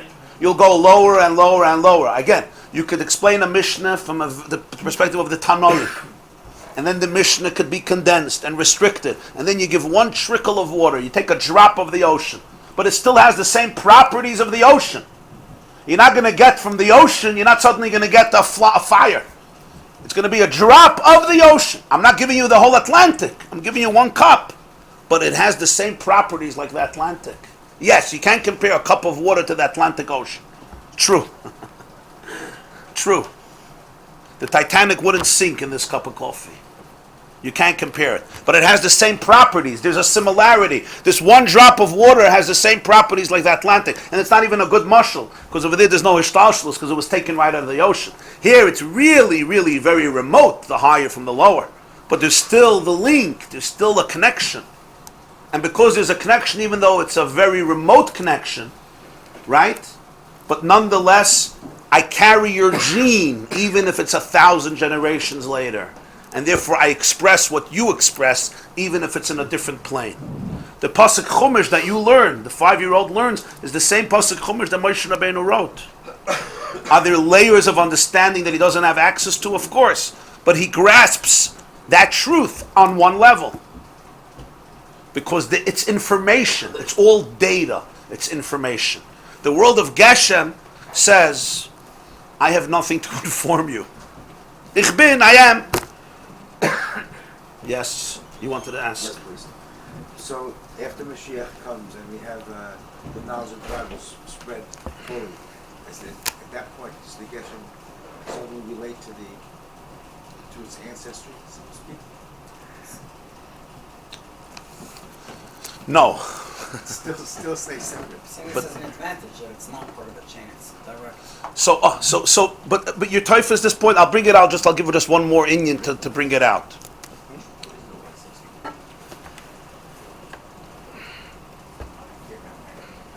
When you say more in Ruchnius and you say more in Gashmius, it actually has paradoxical meanings.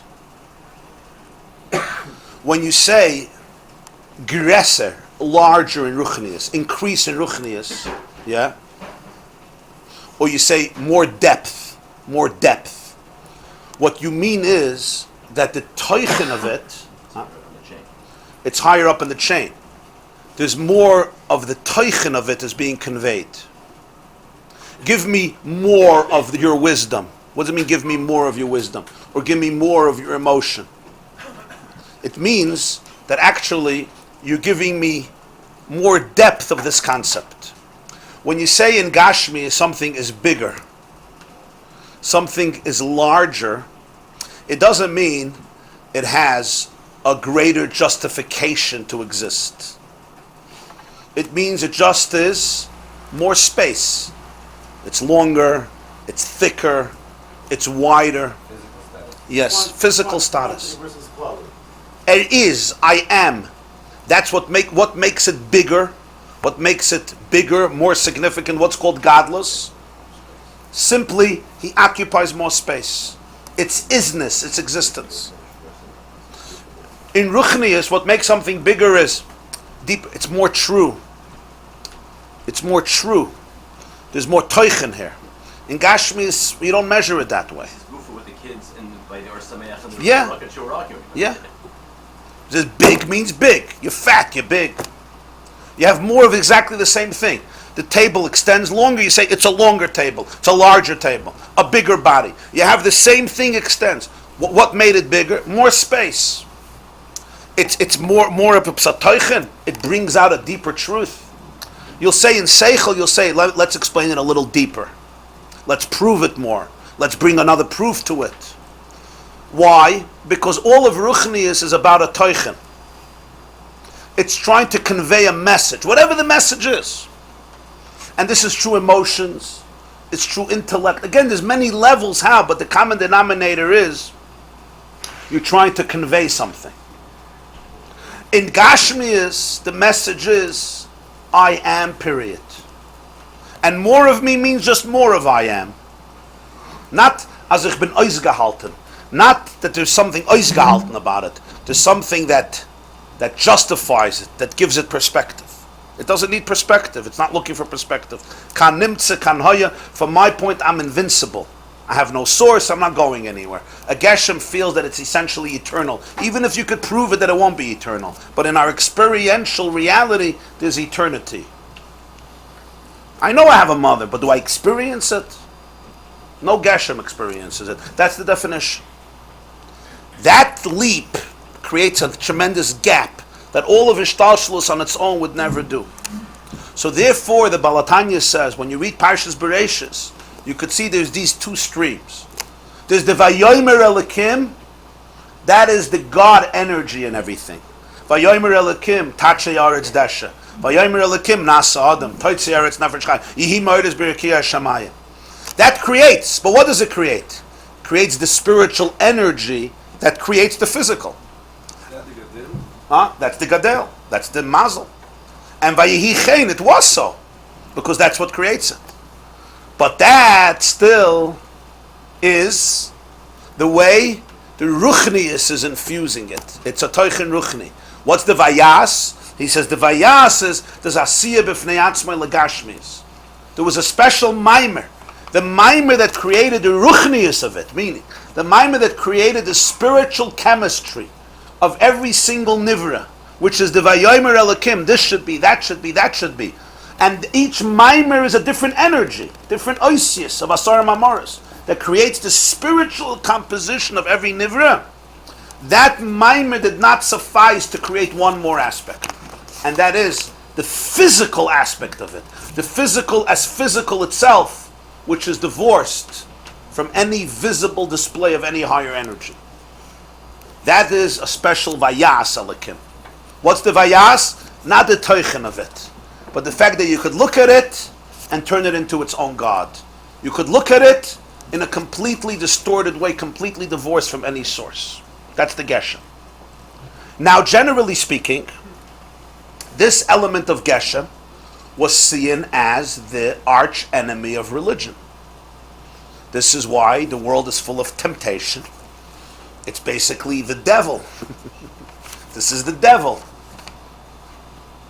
What do I mean by the devil? This is the darkness of the world. This is why a lot of us, you grow up in certain places and they're always knocking Gashmias, right? A Megishim, a Gashmi, a Bahaima. A Bahaima is a Gashmi. A Jew is a Ruchni. Gashmis is nothing. It's nothing. It's worthless. It's meaningless. You need it, Nebach. You need it, so you do as much as you can, and then you move on. That's a general perspective, and you'll see this in Svarim. Gashmis, they're always mevatel. Ruchnis, they extol. People like Gashmis, of course. They're behemoths. They like gashmias. They like hay. They want to eat hay a whole day.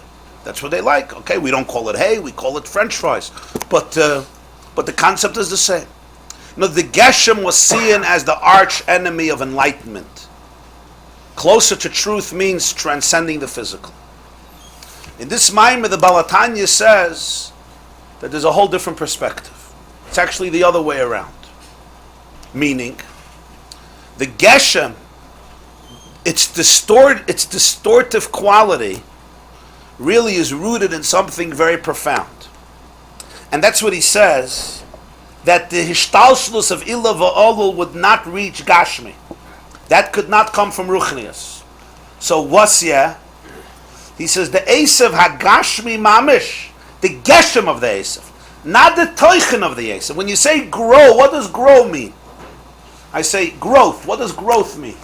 There's physical growth, there's emotional growth, there's psychological growth, there's spiritual growth.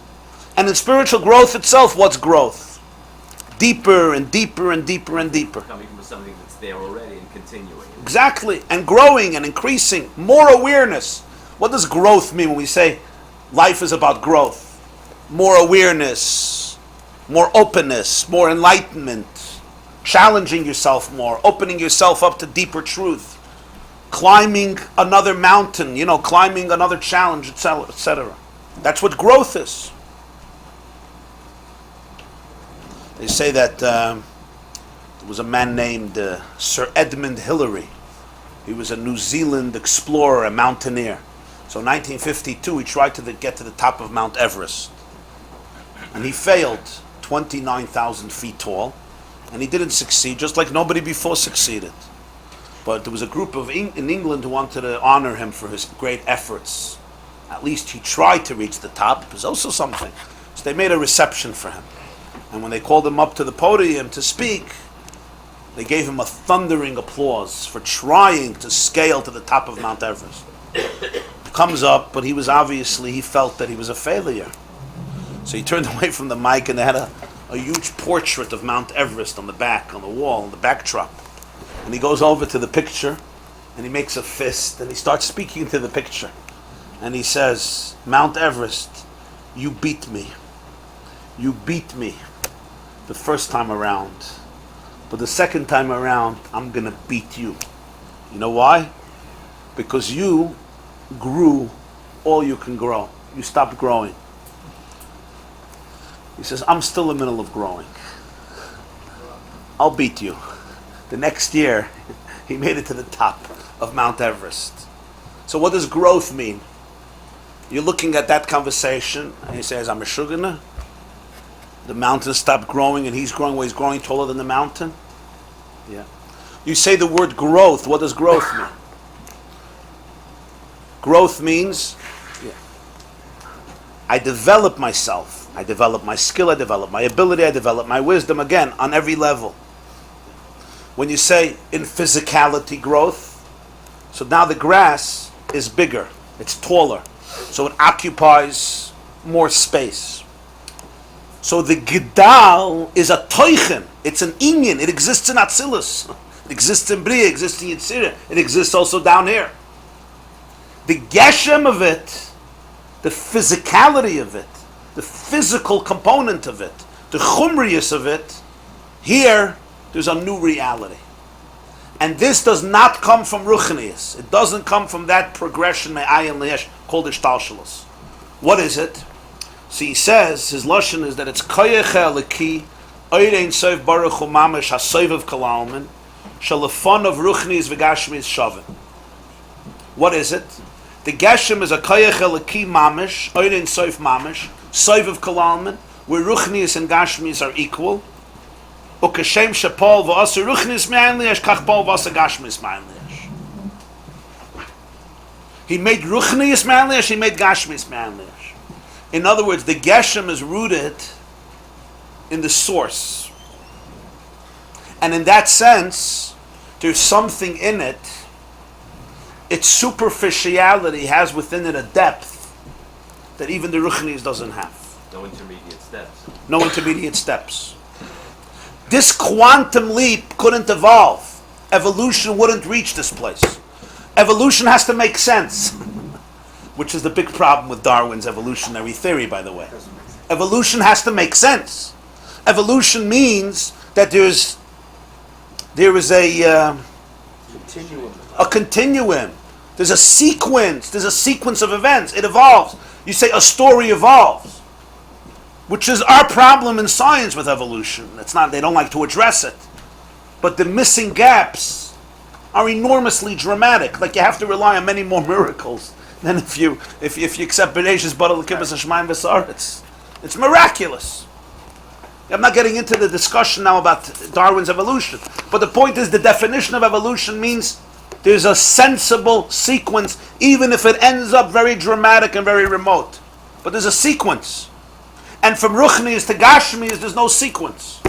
Because the Geshem ultimately introduces a point where it completely diverges in the most extreme way without any recognition of any shaykhs. So this comes from something else. This comes, he says, from Eirin Soif Baruch Hu Mamash HaSoif of Kalalman. You have to go to the source that transcends all the universes. What do we mean transcends all the universes? Mamala Kalalman also transcends the universe. If it gives life to it, it transcends it. But Mamala Kalalman is what? Is the energy that is condensed. It's custom made. It suits the creature. It's the energy that creates this type of particle, this type of atom, this type of molecule. It fits it. It fills it. Huh? It's the mazel that's made by the. It's the mazel hamakaboy. You can't compare the mazel of an apple tree to the mazel of a kiwi tree, to the mazel of the cantaloupe or the watermelon or the cucumber or the squash. Everybody has their mazel. Or the mazel of the frog or the mazel of the cockroach or rat. Or elephant or rhinoceros. It has its unique energy, which is all ruchnius, which all comes ultimately from the original ayin. It's the tippa of the yam. But the Geshem, this is rooted directly inside of Kalalman, the divine energy at its core, where Ruchnius and Gashmius are identical. In other words, Ruchnius there is not any closer than Gashmius. And that's why. Why? Because Ruchnius, even though it's Ruchnius, Ruach, it speaks of the divine. That's what makes it Ruchnius. It's intangible. But nonetheless, the divine that it speaks of is so restricted. It's so condensed. It's called Yesh. And the source is beyond that too. Over there, Ruchnius and Gashmius are Mamash Shavim. The same remoteness. So just like he created Ruchnius Me'ayin Liyesh, starting to trickle downward, he created a new Metzius called Gashmius Me'ayin Liyesh, not part of that evolutionary process. And that's why it's Yashar, that's why Likkutei Torah has the aspect of Yesharim, because there's something that has bypassed that whole thing and comes straight down without an intermediary. Is that what he's coming back to? Yeah. Yeah, exactly. What does this mean? It means that what was seen as the arch enemy of Judaism for millennia, really, with the proper perspective, you really have to understand that it's exactly the other way around. There's something in the Geshem that is so divine because of its chisaron. The chisaron remains a chisaron. That can't be denied. But that chisaron itself, with the proper glasses, you understand that there's something in it that is so profound due to its lack, due to that physical bruteness. That physical bruteness is an expression, not of Ishtarshlus, it's an expression of Seif of Kalalman. So that void is actually the Yesh. Yeah. That was the Ayin. Yeah. Yeah. It's rooted in the Yesh Amiti. There's an expression of the Balatanya's son, the Mittler Rebbe, in one of his Sfarim, Be'uri HaZoyar. He says that the Yesh of the Nivra is really an expression of the Yesh HaAmiti. The Yesh, the ego of the Geshem, the ego of the Nivra, is really an embodiment of the true ego, of the Yesh HaAmiti. In Tanya, the Balatanya wrote a few days before he passed away, he wrote a long mimer. It's probably his deepest discourse. Mamash a few days before he passed away. The Tzemach Tzedek says he wrote it a few days. He was already sick. He was at a place called Piena, and he wrote it. It's printed in Tanya Geras HaKodesh Siman Chaf. And there he adds something that he didn't write before in the Maimarim. This he wrote a few times. He said a few times, but there he added one more knetch. And he said as follows. Very, very loaded idea. It's really a game changer on this mahalach. He writes, literally mamash a few days before his istalkus, he wrote this, he never wrote it before. That the difference between Ruchnius and Gashmius is, Ruchnius does not claim complete independence of God. It always points, as we said before. Gashmi is mitziuse me'atzmosai, his words. It says, my mitzius comes from my atzmos. I don't need a cause. You could prove it to me, but in my experience, I don't need a cause. In other words, I don't need a justification. Whenever you ask, why, what does why mean? Why means you don't just do things on their own. You need a real reason for it. Where did this come from? Where did this come from means, how did it come here? Right? Everything is that way. How did it come here? It's a big question. How did the universe come here? So you say there was a big bang. And how did that happen? We don't know. It happened. How did it happen? You're looking for the source. You're looking for a justification. You want to know what, where, what. In Gashmias, that feeling is not there. Mitziusi me'atzmusi. My reality comes from my essence, not from somebody else.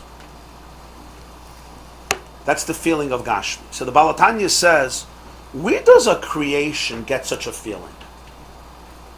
Everything has a source, Hashem. How can there be anything in the world that feels that it's completely independent? Where do you get such a feeling from? How did that happen? Everything comes from God.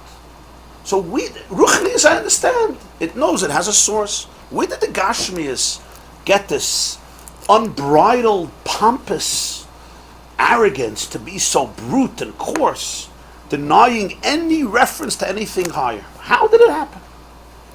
So I'll tell you how. All Ruchnius is rooted in divine energy. Divine energy has a source. The source is the divine. The light wave has a source. It's called the solar core. The drop of the ocean has a source. It's called the Atlantic, which also has a source. All Ruchnius is rooted in a source. It's divine energy that comes from the divine. It's like the ray of the sun. When you see the light coming in, you don't say, oh, there's no sun. You shut the Venetian blind and the ray is gone. You know why? You want to detach the ray from the sun. There goes your ray. It's over. Somehow Gashmias doesn't have this problem. It feels detached and it's completely fine. In fact, today, what they call existentialism, post-existentialism, modernity and post-modernity, all evolves around this idea of constructing a life out of complete detachment, out of complete isolation, complete independence. So he says, where did this come from? The emes, where did it come from? So the answer is that the Gashmi comes from Hashem's essence. The only thing in the world that doesn't have a source is God's essence. Atzmusay u'muhusay.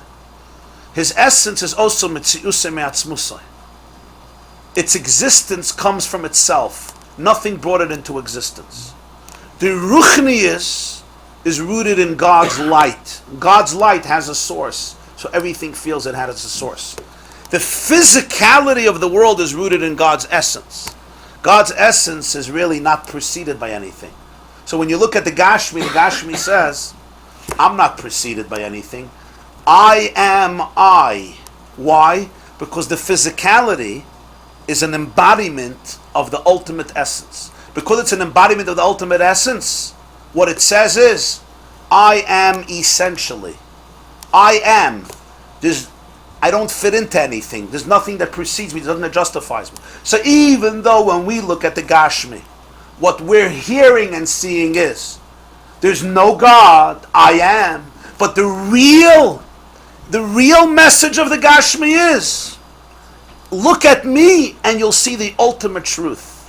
You'll see what ultimate truth looks like, because it's a manifestation of it. The reason the Gashmi could say Mitziusei Me'atzmusei, which is a lie, because it's not Mitziusei Me'atzmusei, is because it's rooted in Hashem's Atzmus, which is Mitziusei Me'atzmusei. So the Gashmi conveys that message. That's the answer to your question. So when Mashiach comes, it's not pshat that the Gashmi will tell a story. No, the Ruchni will tell a story.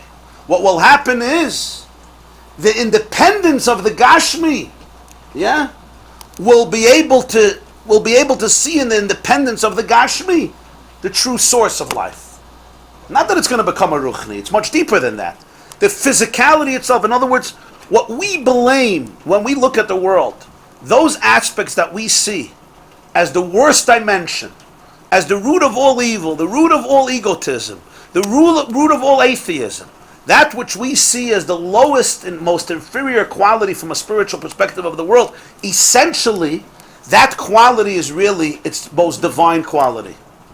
But it's rooted in the essence of the divine. And in the essence of the divine, there's nothing preceding it. So therefore the physicality screams, Ein oid milvadi. There's nothing outside of me. I don't need anything outside of me. Why does it scream that? Because it's really an expression. It carries the message of Atzmos in the Gashmi. Or in the Lashon here in the Maimer is, to get through the quantum leap, you can't go through Ruchnius. The Soiv of Kalalman, which transcends Ruchnius and Gashmius, equally directly creates the Gashmi. This is why Teres HaBaal Shem Tov completely transformed, I shouldn't say transformed, revealed a whole deeper perspective on how you have to look at the body and how you have to look at the Gashmius of life, the Gashmius of the world. What was seen for generations as the arch enemy of religion, and the greatest advantage you could do is segregate, disengage, detach from your body, detach from all physicality, because it's essentially evil. And the fact is that the Guf and the Gashmis can derail a person, as it always does, and it still does. But that's a much narrower perspective. A much deeper perspective is to be able to understand that it's precisely the other way around. That if you put on the right glasses, physicality has something in it that spirituality doesn't have, which is which explains the paradox, and that is in Svarim of Musar and Machshava, you don't stop preaching against Gashmis. In Musar Shmus, and you don't stop preaching against Gashmis. Shalosh Shudas Drashas, they don't stop preaching against Gashmis. But everybody is Gashmisdik. So what we created is a lot of neurosis. We get inspired Rosh Hashanah Yom Kippur Elul by speeches that tell us to run away from Gashmis. We feel we want to be Erlich Yidin, so we do that, but then we come into a world where it's almost impossible to run away from it, and it's almost like so much part of your personality.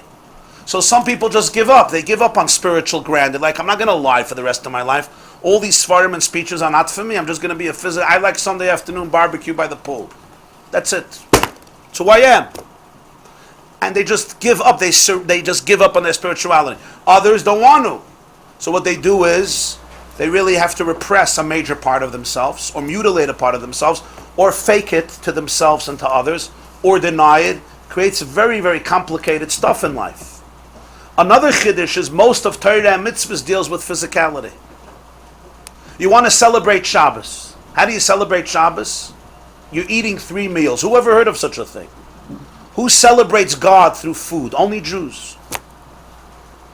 So the way we did it is we turned Shabbos into kishka. That's what happened.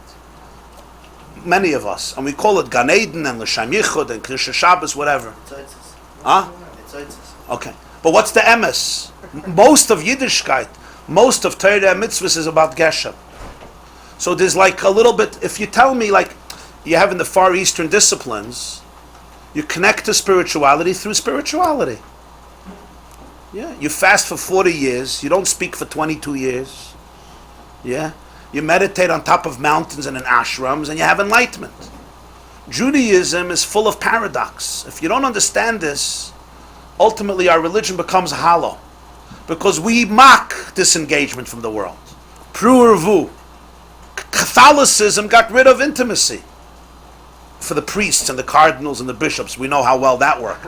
But at least the concept of celibacy, I get it. Disengage. You do from Olam Hazeh what you have to. In other words, is Yiddishkeit real or not real? That's why a lot of people today, Jungalite, are very frustrated. And they're going to all types of spiritual places to, I'm saying people who are serious. They're trying to find something. Where are they going to find it? In the herring? Where are they going to find it? They're not finding it there.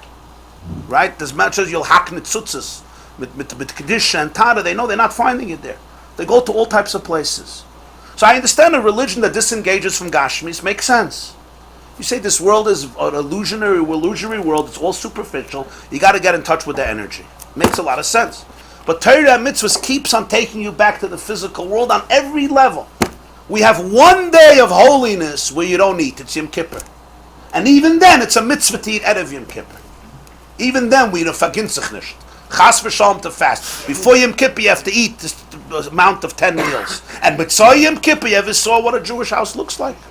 They fasted a few hours, 24 hours, Achman al-Itzlan. And the appetite is like you didn't eat in 9 years. Yeah, Sukkot you eat outside. But always eating. Pesach is matzah, Shavuos is blintzes. So the truth is that the big distortion has been created in Judaism.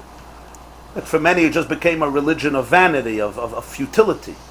But what's the real oimek of it? That's the oimek. That's the Likkutei Hashem Yesharim Mesamchi Lev. That he says, when a person really appreciates the Einot, this comes not from weakness. This comes from strength that's deeper than Ruchnius, not lower than Ruchnius. When a person really appreciates the Einot Milvadai, and the Va'afta, and the angst, and the thirst.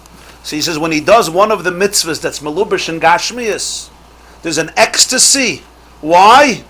Because it's the Gashmi. Because he's touching the Ein Sof, HaSoif of Kol Almin Mamish. That's how he finishes Perek Gimel. He's doing a mitzvah that's a physical mitzvah. The physicality that becomes a vehicle for Ratzon Hashem for a mitzvah. He's touching here something that is beyond all of Ishtalshalos. That's why V'hoyu advarim ha'ela asher anoichi mitzavcha hayoim la'asoisa. It's in the world of mice, in the world of action, where he touches something beyond. For this you need the physical mitzvah. For this you need the geshem. So in the big picture of Yiddishkeit, it's not that Ruchnius is holier than Gashmius. That's a very limited view. It's true from a limited perspective. It's not Oikim and Ashayrish, all the Svarim, even in the Likkutei Torah itself, that Ruchnius is higher than Gashmius. He's not romanticizing the Gerupkeit of Gashmius. Punkt Farkert. If one doesn't appreciate the superiority of Ruchnius, he'll never appreciate what he's saying here. What he's saying is, in the ultimate big picture, the superiority of Ruchnius and Gashmius is a relative stage of growth. It's a relative stage of growth. It's an important stage of growth, the supremacy of Ruchnius, but it's a relative stage. Why is it a relative stage of growth? In a certain space, that's true. Ruchnius prevails over Gashmius. But to call God spiritual is as idolatrous as calling God physical. Just like no Erlichiyid today will say God is physical. No Jew today. The Rebbe says in Hilchos Tshuva about the Rambam, G'dolim v'toivim mimenu, believe that God has a body. The Rebbe says in Hilchos Tshuva on the Rambam, who says that if you say God is a balguf, you're a min. You're not Pikoides. The Rebbe says greater people than the Rambam believe that God had a body. Okay, you have to understand what the Ravid means. But today, right, if somebody will say Hashem has a body, they'll call him Avi Avoy Satuma and throw him out. Even though the Ravid says that in Hilchos Tshuva, the Ravid that's learned in all the yeshivas. Okay, fine, things evolve, things develop. Today, if you'll say Hashem is not everywhere, if you won't sing Uncle Moshe's song, Hashem is there, Hashem is there, yeah, Hashem is not everywhere, they'll also throw you out of the Beis Medrash, even though somebody as great as the Vilna Gaon believed that God is not everywhere. Simtsum kipshutai. Fine, but today you don't say these things. It evolves. Today to say that God is physical is unheard of, but that God is spiritual, that everybody says. But it's not true. The same idolatrous statement, relatively speaking, that God is physical is to say God is spiritual. That's why he says Soif of Kol Almin, Ruchnius v'Gashmius Shavin Lefonov. It's the same mistake. He's not physical, he's also not spiritual. And he's equally, more than, not only he's not spiritual, his remoteness from physicality is equal to his remoteness from spirituality. And in a way more. in a way more, as he explains here. To our eyes, in a way more. Be'emes, yeah. In other words, it's all from our right. So to call him a Gashmi, to call him a Ruchni is just like calling him a Gashmi. Ruchni is Ruchni. Yes, Ruchni is sensitive. Ruchni is perceptive. Ruchni tells you there's something deeper. You could get stuck in the quagmire of Gashmi. So that's why there is Jewish history evolves. In Jewish history, you read all the Svarim. Ruchnius is higher than Gashmis, and we're not going to change that. This Maimer doesn't uproot that. You have to see things from a bigger picture. But in the bigger picture of reality, Ruchnius is not greater than Gashmis. Fakert. There's something in the Geshem that Ruach never has.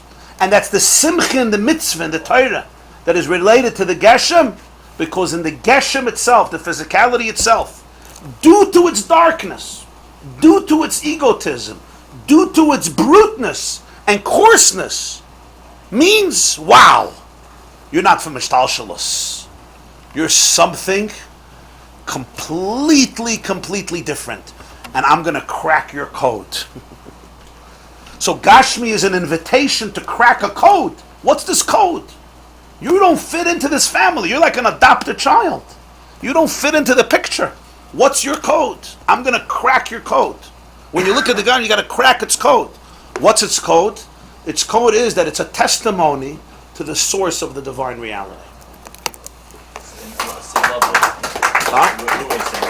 What will happen is we will acknowledge that what we thought was our independence because it came from. Yes. We will acknowledge, we say that it came from that we thought was. Yes. Only because we realize that we came from the divine. Yes. Essence. Yeah. La'asad lavoi. The element of Gashmi that was seen as the darkest force, that itself will become its source of light. That itself. Not that you're going to run away from it. You're going to see the truth of that itself, which was the quality of Gashmi is that most eclipsed God. That's the quality that's going to be expressing God more. Because the reason it most eclipses God is because it's more divine. It expresses the essence.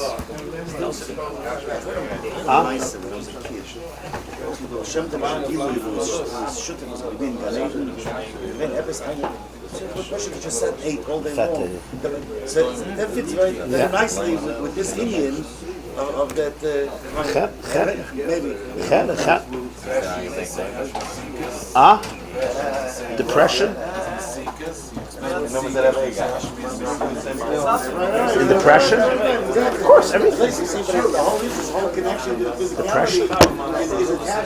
Every Nakuda you have on different layers. Like I spoke yesterday, you have tears. You have the emotions that produce the tears.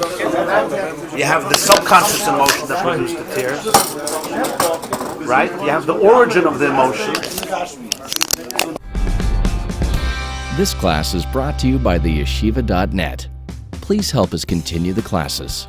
Make even a small contribution at www.theyeshiva.net/donate.